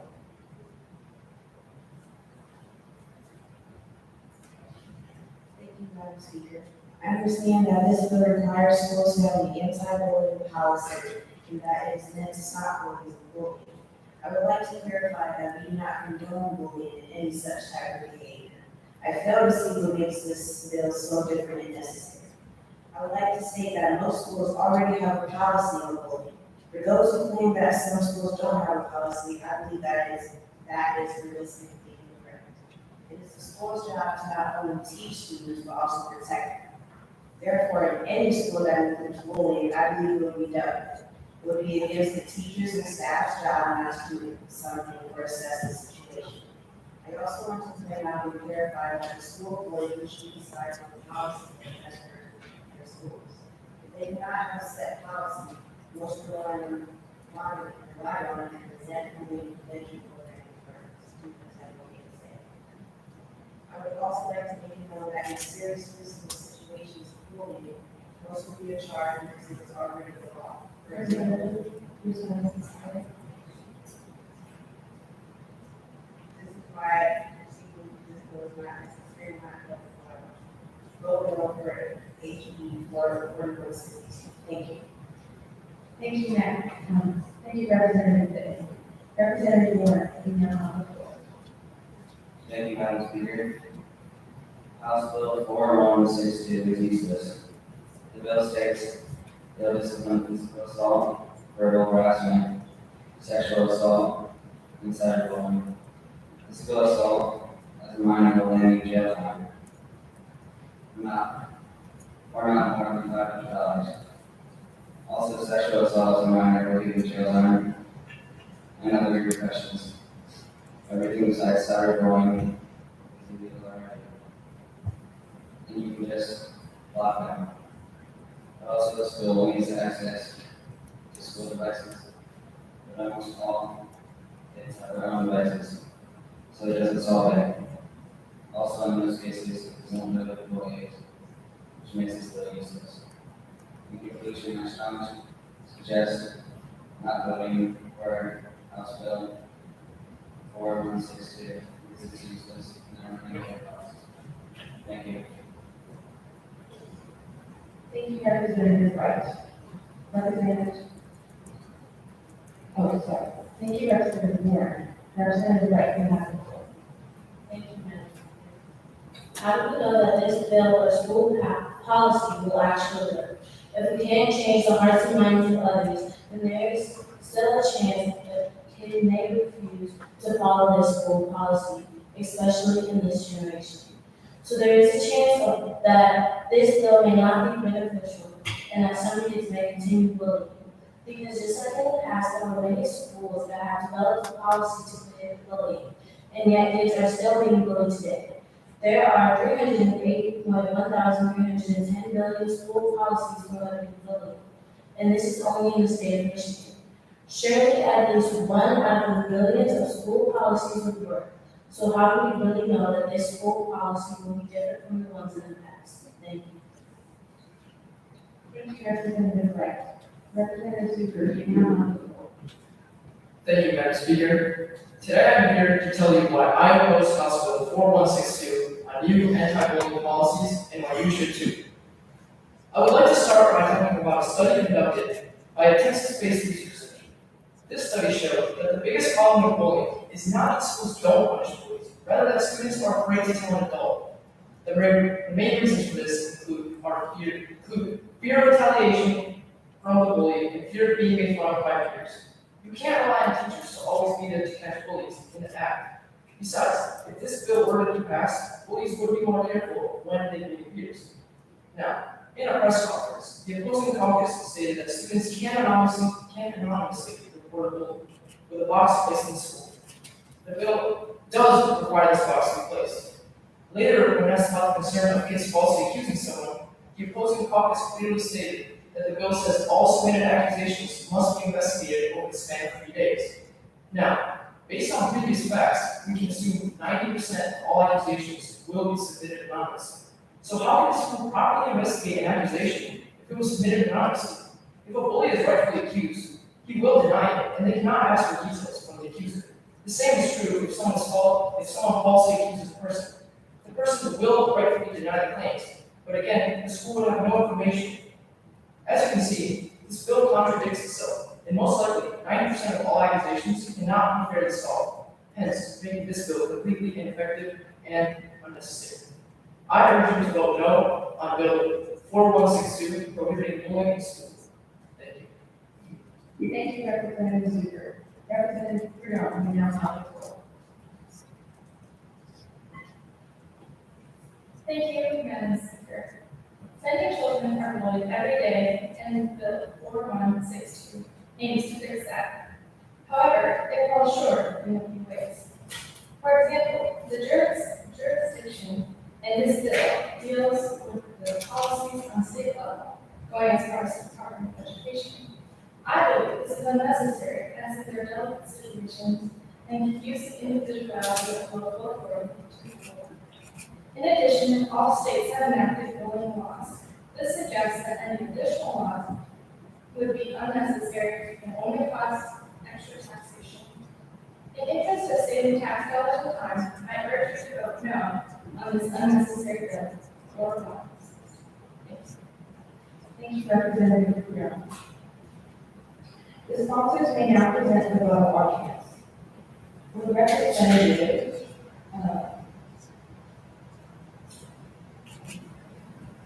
the sponsors may now present to the vote.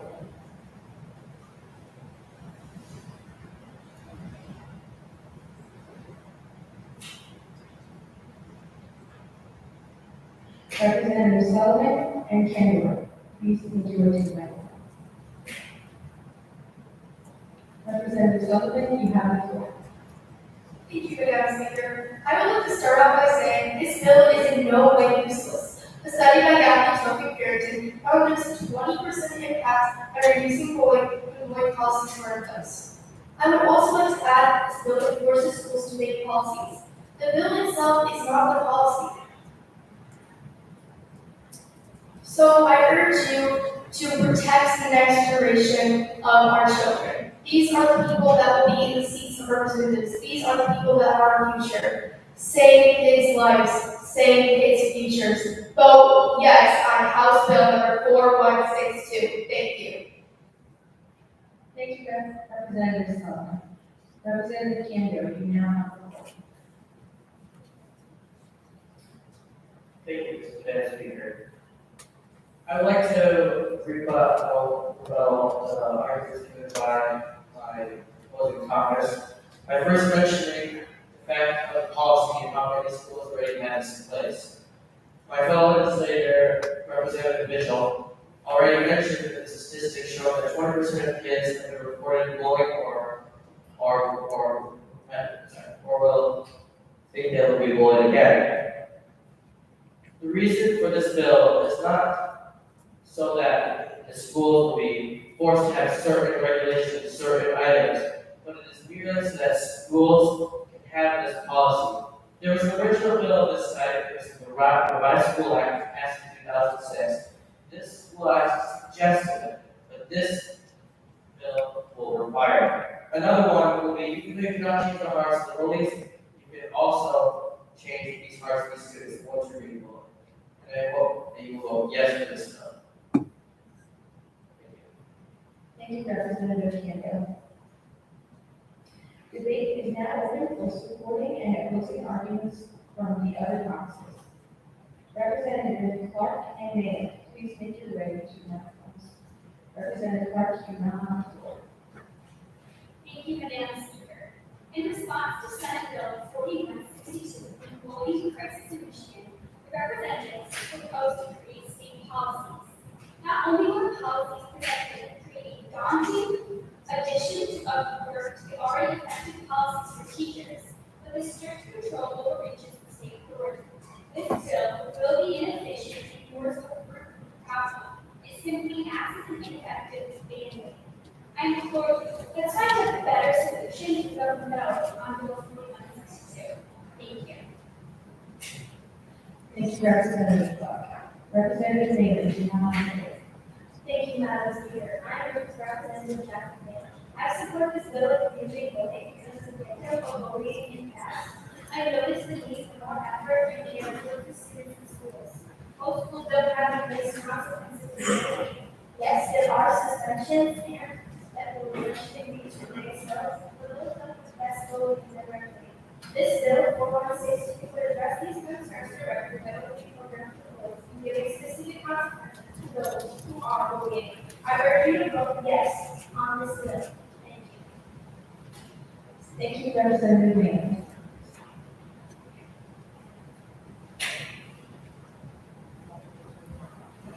Madam Speaker, I move to approve this motion. Without objection, the previous question is ordered. The bill is now on third reading. All those in favor of passing the bill, please stand.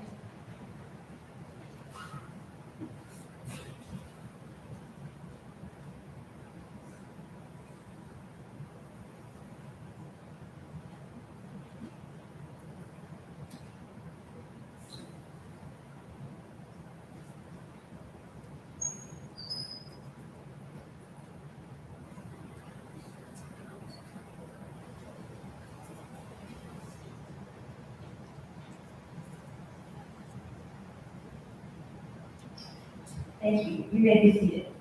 All those opposed to the bill, please stand.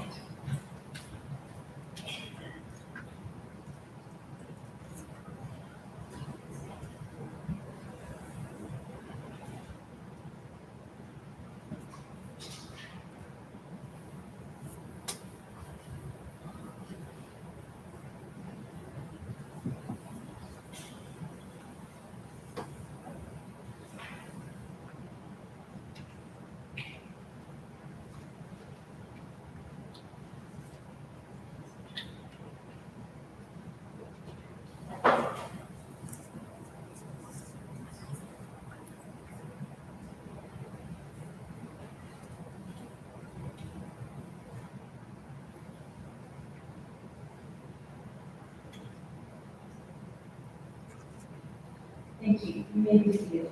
Are there any abstentions?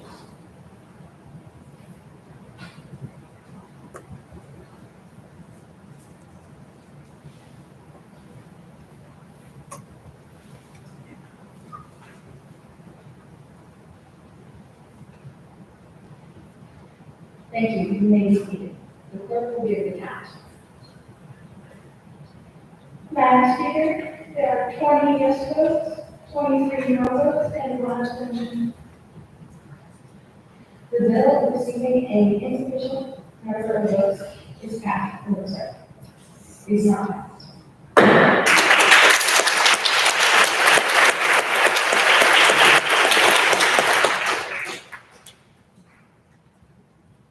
move that the House will stand to recess and call on the chair. Members, without objection to the rule. Take a 5-minute recess.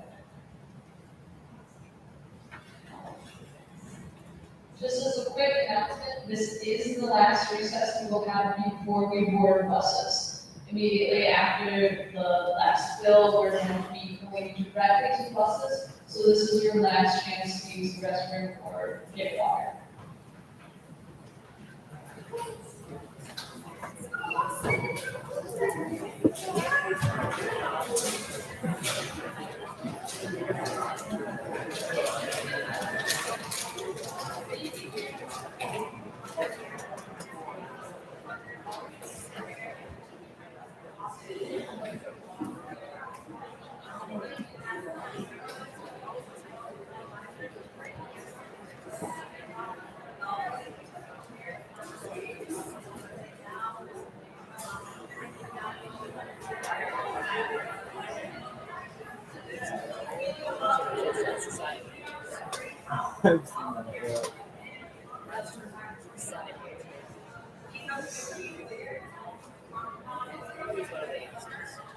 Oh, yeah.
Yeah. It's a break. The last break before we board buses, so we have to go to the bathroom. They said you won't have time after the last bill.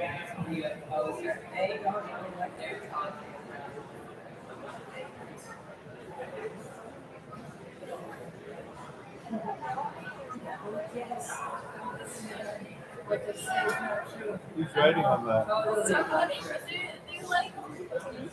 This number, yes. Oh, they might have it written down on the.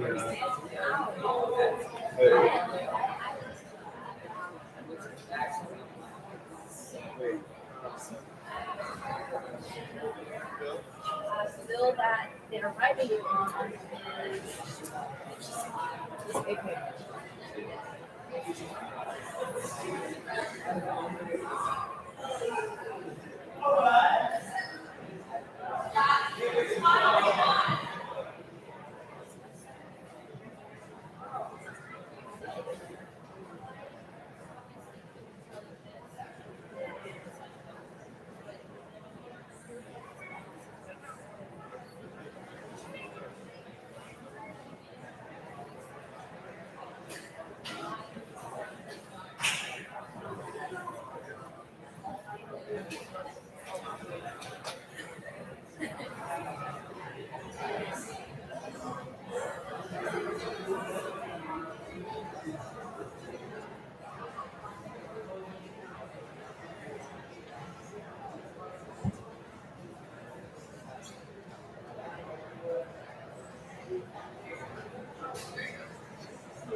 They have the same account. I think mine was 33 to 11.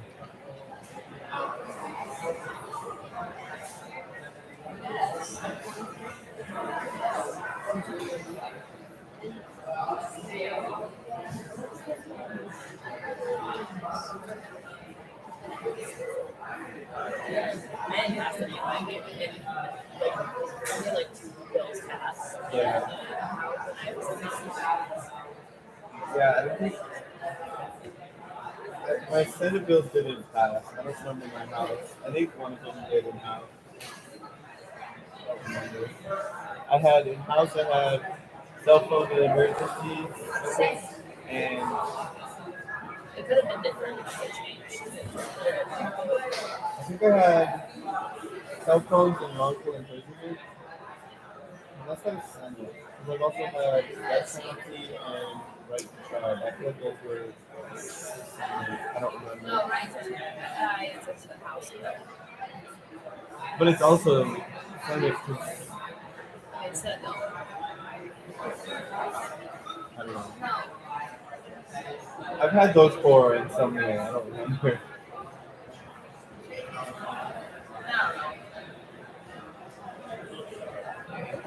No, wrongful imprisonment is house. It's a house bill. Right to try is even it's the house bills. Right, but they have right to try for house.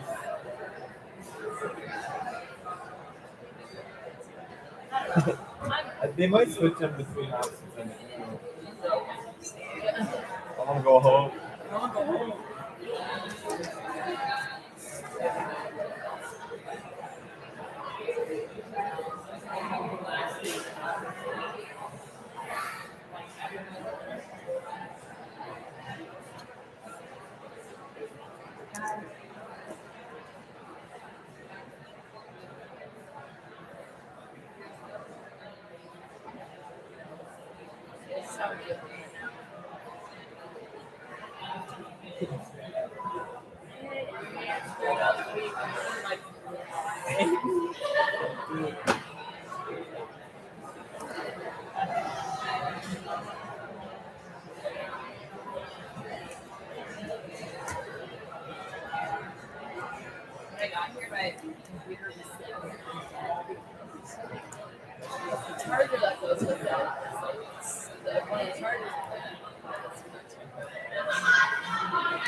the 7, and I use the 6. Alright, is it hard? Or it can be this one. Oh yeah. I still follow the else's.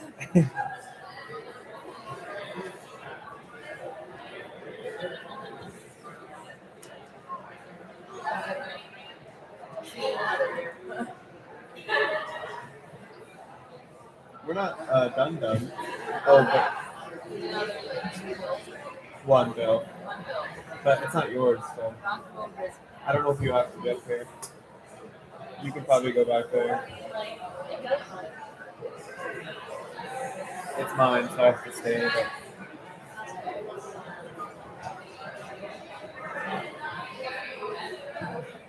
The senator is running the last bill.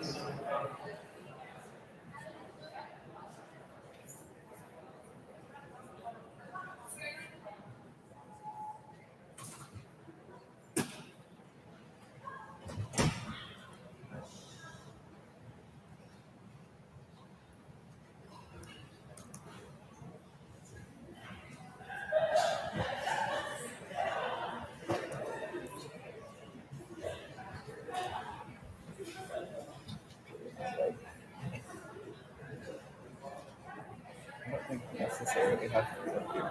It's not the bill. Yeah. Still. Yeah.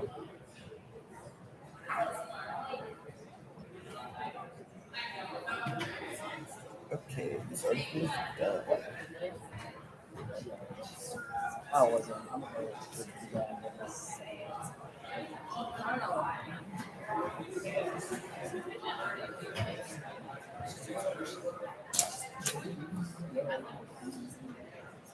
What'd you guys title your documents? I had to, so I named the name of the bill and what it has to be. Okay.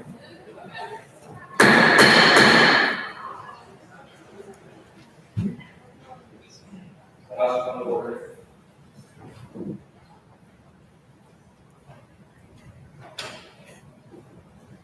Mr. Speaker, I move that we take up item 6 on the calendar. Senate Bill 98.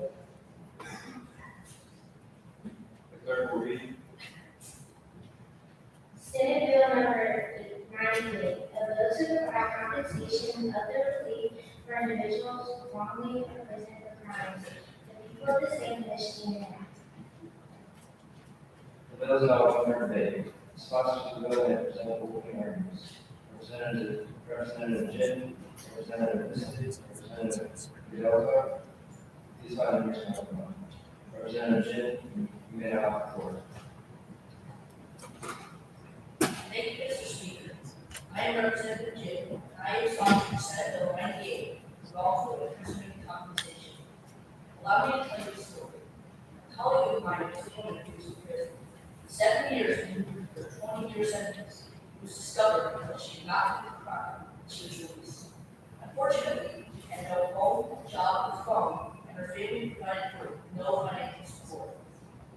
She lived in tech, which all completed for 7 months. Since 2020, there have been 58 exonerations in Michigan alone. On average, people who are wrongfully imprisoned lose about 15 years of their lives. Imagine being away from your parents, friends, spouse, and children for 15 years.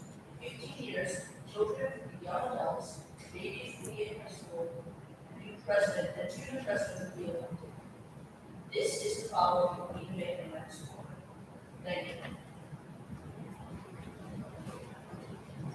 Thank you. Representative Vincent, you may have the floor. Thank you, Mr. Speaker. I am in support of Bill 98. This bill will correct the wrongs done to innocent people. It will give up to $60,000 for each consecutive year that the innocent person was in prison. It will also provide medical expenses as well as attorney prices and any investment the defense may have cost.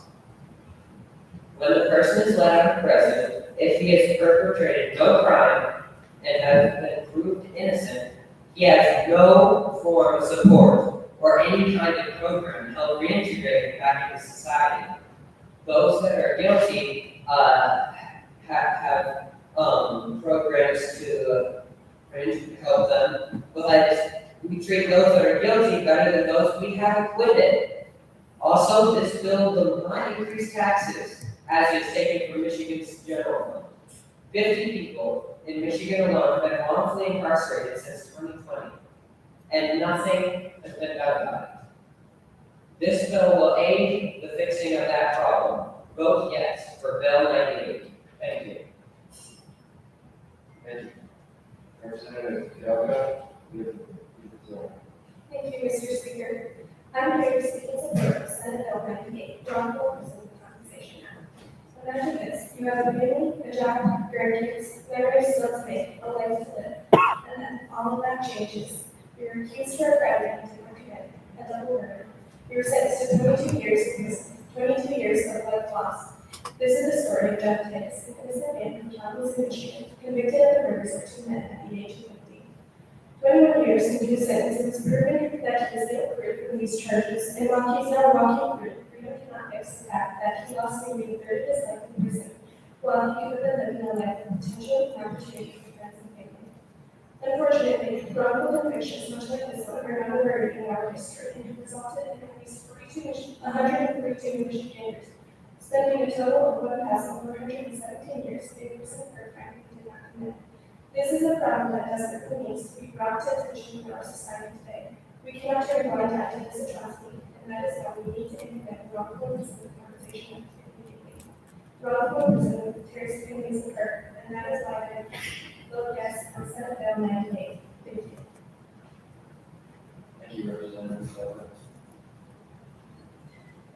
The opposing caucus may now present the opposing articles. The opposing caucus may now represent the opposing articles. Representative Hathaway, Representative Monaco, Representative Clark, please find your respectful. Representative Hathaway, you have the floor. Thank you, Mr. Speaker. Ladies and gentlemen, I am here in opposition to Senate Bill 98, the wrongful imprisonment compensation act. I would like to call you to the fact that you should not vote for this bill, starting with the fact that it is very poorly written, and there are too many loopholes to simply ignore. Here are some examples. Section 2, subsection B, states that the plaintiff is the only individual eligible for compensation under this act. This does not include any heir, beneficiary, or any other person who is entitled under other laws to pursue a claim for damages, injury, or death suffered by the individual. This is a big issue presented. This excludes the victim's family and anyone associated from receiving compensation under this bill. Now, I would like to turn attention to section 4, which says that in order for someone to be eligible for compensation, DNA or other equally reliable physical evidence is required. The bill does not mention anything about eyewitnesses or any other non-physical evidence. This could exempt almost any case just because there is no hard physical evidence. Turning to section 5, subsection 2, up to $60,000 for each year the plaintiff has been in prison.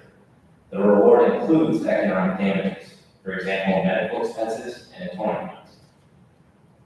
This does not add up. Sure, $60,000 a year is more than enough compensation for a fast food worker, but certainly not enough for a CEO or someone similar.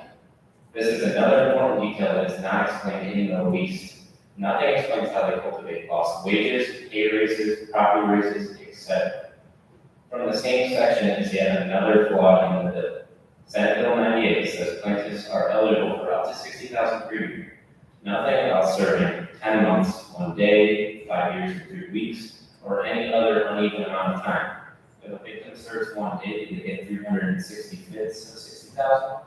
Do victims need to serve a minimum of 1 year to qualify? I cannot stress enough how important these issues are and how they are left with no explanation. Lastly, section 3, subsection 1, makes it known that the victim is only eligible if they have been imprisoned in a state correctional facility. In short, those under 18 will not get compensation. This explains that there is nothing stating what happens to those turning 18 while serving their term. As you can see, there is too much ambiguity for this bill to pass. Instead of helping, this bill will only confuse and worsen the situation. Vote no on Senate Bill 98. Thank you. you, Representative Hathaway. Representative Nico Monaco, you have the floor. Thank you, Mr. Speaker. Fellow representatives and esteemed guests, my name is Luke Marco, and I am speaking against Senate Bill 98, which you not already know is a wrongful imprisonment compensation bill. First issue I'll be speaking to you today is the fact that after these people receive their compensation, there's nothing to make sure that these people are spending on worthwhile things and not on gambling, alcohol, or other things that waste your money. The second reason why you should not support Senate Bill 98 is the bill is basically adding detail to the law that the court will put out in court. The third reason is that if an individual pleads guilty and does not go to court and serves their time, but then later you have evidence or testimonies or if they go to court and their case is judged not guilty, they're not able to receive compensation under this bill. The final reason is that there's nothing to help them with the hurt and trauma of being tried guilty, serving their time, and then going to another court case, and this is a lot. This is a lot to go through. To handle, and there's nothing in this bill that will help them with this trauma. Finally, as you heard, this bill has a lot of problems. This is why you should vote no on Senate Bill 98. Also, the other team has said that a bunch of stories, but at the end of the day, stories are stories. In a matter of time, stories don't matter. You just need to remember that this bill has a lot of vague areas. Thank you, Representative Nico Monaco. Representative Clark, you have the floor. Thank you, Mr. Speaker. Considering this bill, it is imperative to remember that we are all subject to the law. Therefore, it is vital that this bill is appropriately worded. As it is, Senate Bill 98 mentions nothing about those associated with contacts. When mothers and fathers are unjustly taken from their families, they are not only robbed from their families, but their families are hurt economically in their absence.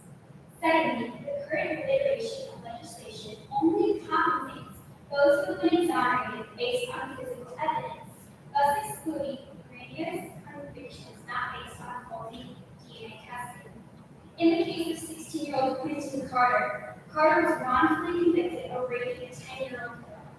17 years into the sentence, the victim finally felt safe enough to come forward and reveal that her rapist had been her stepfather. Quinton had been served half of his life in prison, and this bill will do nothing for him. As my fellow representatives have also mentioned, there is ambiguity surrounding the calculation of lost wages, pay rises, and compound. It says nothing about handling partially served, how to determine how much money will receive, or the flag to this bill is deteriorating benefits to be depleted from receiving justice. There are simply too many loopholes for it to pass successfully. Senate Bill 98 is incomplete. It would be foolish as citizens to vote for its passing. Thank you. Thank you, Representative Clark. Ms. Foster may now present the bottle items. Representative Brown and Representative Senior, please find the respectful. Representative Brown, you have the floor.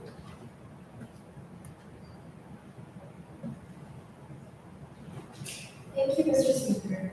Those who are wrongfully imprisoned have lost time, memories, and opportunities they will never regain.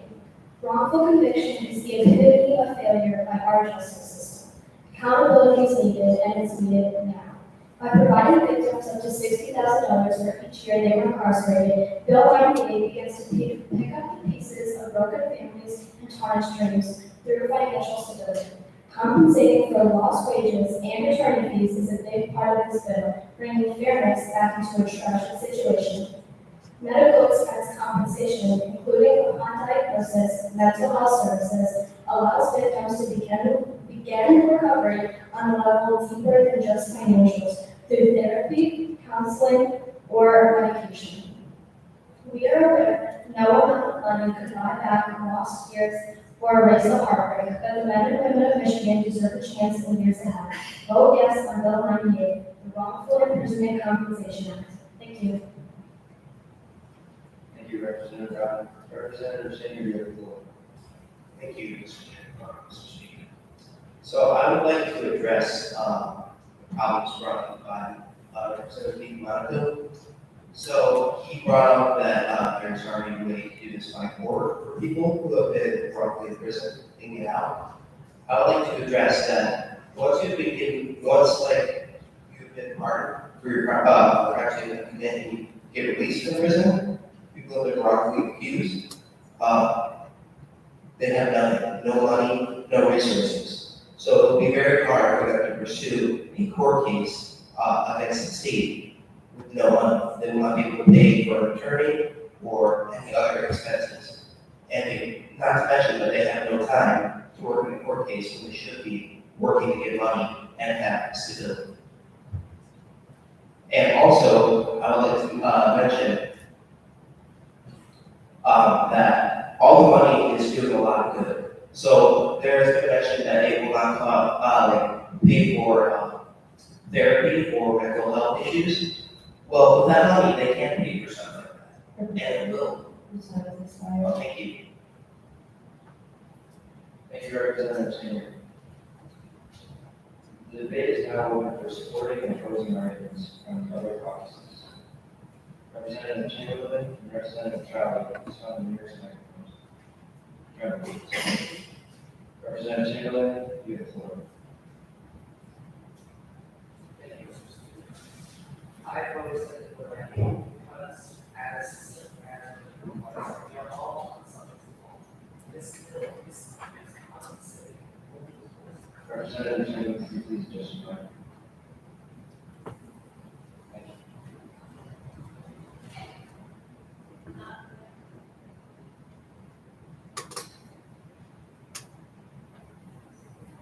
That's all we got.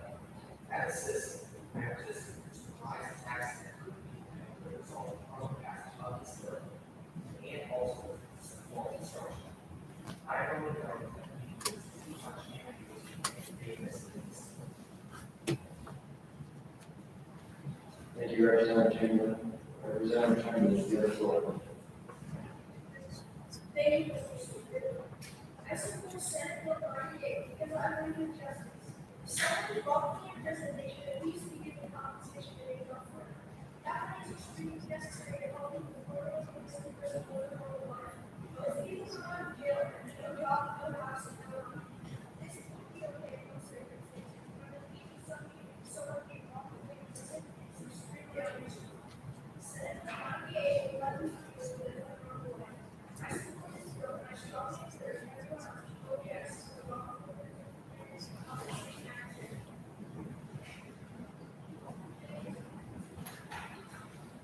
Thank you, Representative Chamberlain.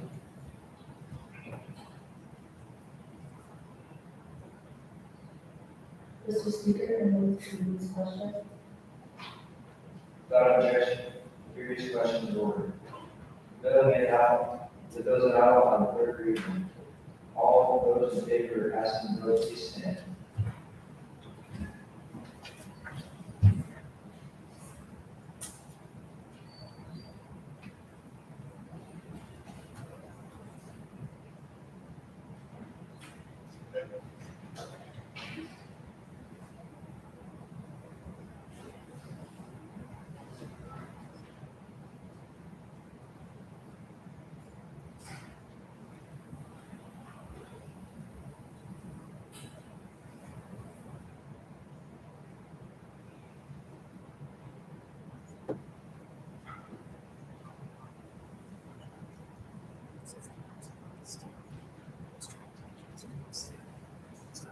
Thank you.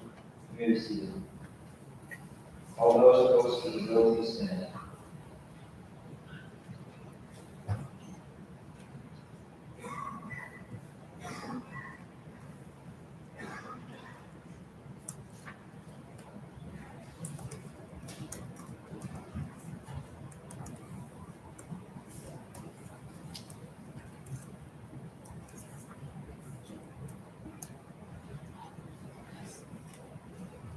Thank you. You may be seated.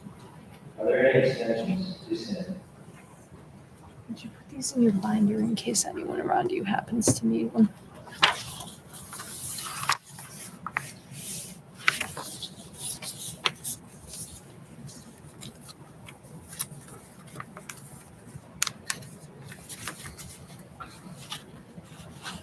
Thank you. You may be seated. The clerk will give the count. Mr. Speaker, there are 34 yes votes, 9 no votes, and 1 abstention. The bill receiving a sufficient number of votes is passed.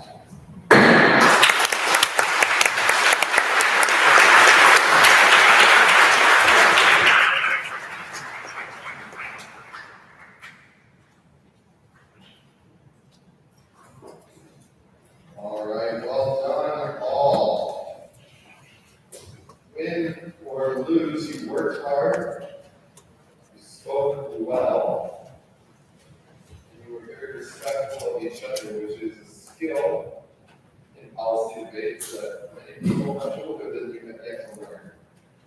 Well done. Are we ready to leave early Very with buses? grateful to have spent the last week watching you guys learn these issues and develop and watch how many of you walked into this room this morning incredibly nervous, who then stood up, showed their grit, and spoke anyways, and spoke well. Good job.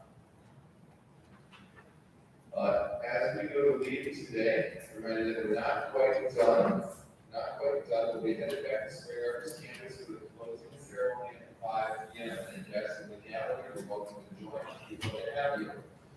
After that, it will last about an hour. We'll have a brief time of worship. We'll have a time of testimonies from the students, specifically about what God has taught you, what you've learned this week, or what He's doing in your life. I look forward to hearing from you. And then we will happily dismiss them to go home again with you, that we will miss them. I'm sure everyone's ready to sleep in bed. That is in the college dorm. And maybe a little home cooking when we get to it. As you leave, please make sure that you put back on your name tags, that you have your binders, any papers, nothing so little, even as a broken piece of lead, shall remain where you are. We treat this beautiful chamber, which we're grateful to be in, with great respect. We treat it like a national park. We take nothing but pictures, we do nothing but footprints, and if you're leaving footprints behind, you're doing something wrong. Please, at this time, feel free, senators and representatives, to take your name tags with you as well, so that your binder. Take it below your mirror, that way every morning you look up at yourself and see representative across you. You get that rush, that thrill, right? You remember what we've been talking about as you start your day. Now, I would recommend making all of your younger siblings refer to you as representative and senator. That probably won't go over well. But carry what you've learned and what you've been taught this week out to the real world. Some of you have never spoken publicly, even those of you that have. I think it's very safe to say you've never spoken in this building before. In this place, for nearly 150 years, has been the center of democracy in our state. It's an incredible gift. It's incredibly empowering to know that you can now do this. Because at the end of the day, whatever convictions you hold dear, and I think we have a few in common, whatever convictions you hold dear, if you cannot stand up and communicate those to the world around you, what good are they? Right? We're called to spread the good news, preach the gospel. Each of us in our own way, in our own vocations, as we heard last night. That involves communicating. Right? We all have now been given a little additional push, a little additional training in that direction, and really we take it to heart and move forward. We'll be discussing about committees again. Please keep that in mind as well. Again, make sure as we stand up and push in your chairs, please make sure you don't want the mics on the way out. Overall, members, you did an incredible job honoring this chamber, and I'm grateful for that. We're going to take a quick minute to recognize the people that allow us to use this chamber, and that's Speaker of the House, Joe Tate, who gave us permission, Clerk Rich Brown and his staff, and then Chief Sergeant John Creepy and his staff, our sergeants who are here today, and we're going to give them all a round of applause, because without them, we wouldn't be in here. So.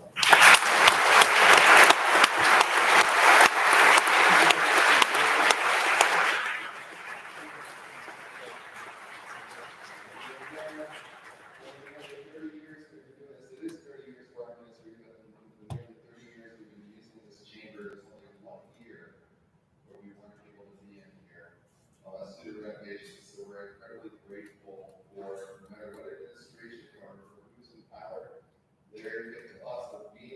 place at this time. As you walk out, make sure you thank the sergeants.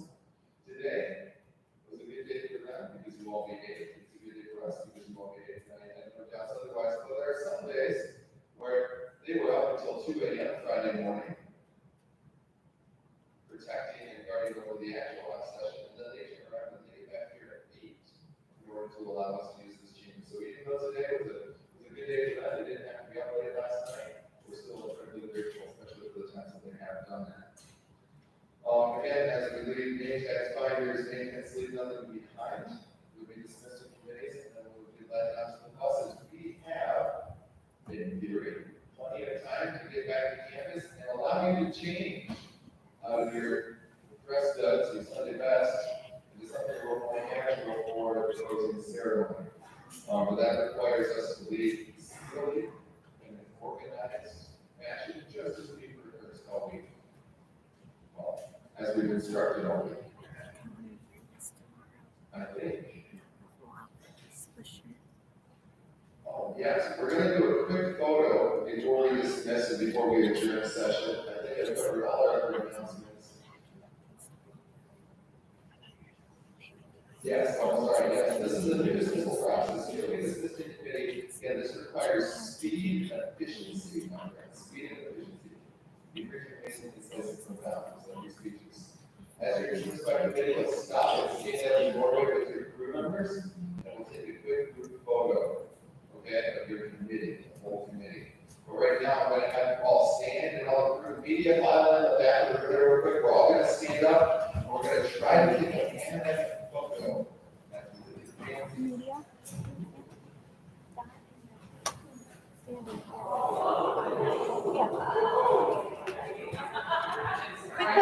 Are we taking a photo with just media or? No. Oh, okay.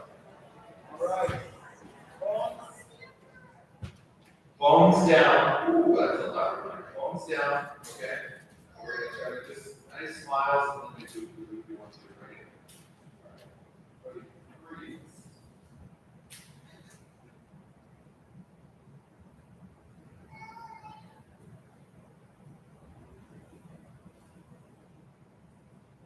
Okay, great. Now we can look slightly less respectful.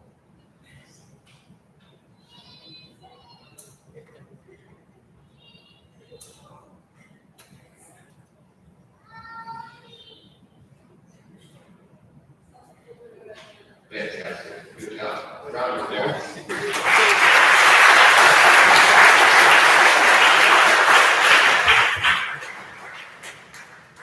That begins another wonderful example of great service we have here in the house. Because we also have the sound guy in the back as well, who we almost forgot to thank. So thank you.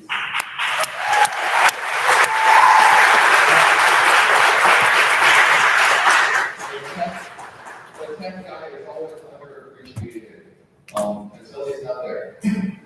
So thank you. All right, members, with that, we've formally completed our calendar for today's session, and I would entertain a motion to adjourn.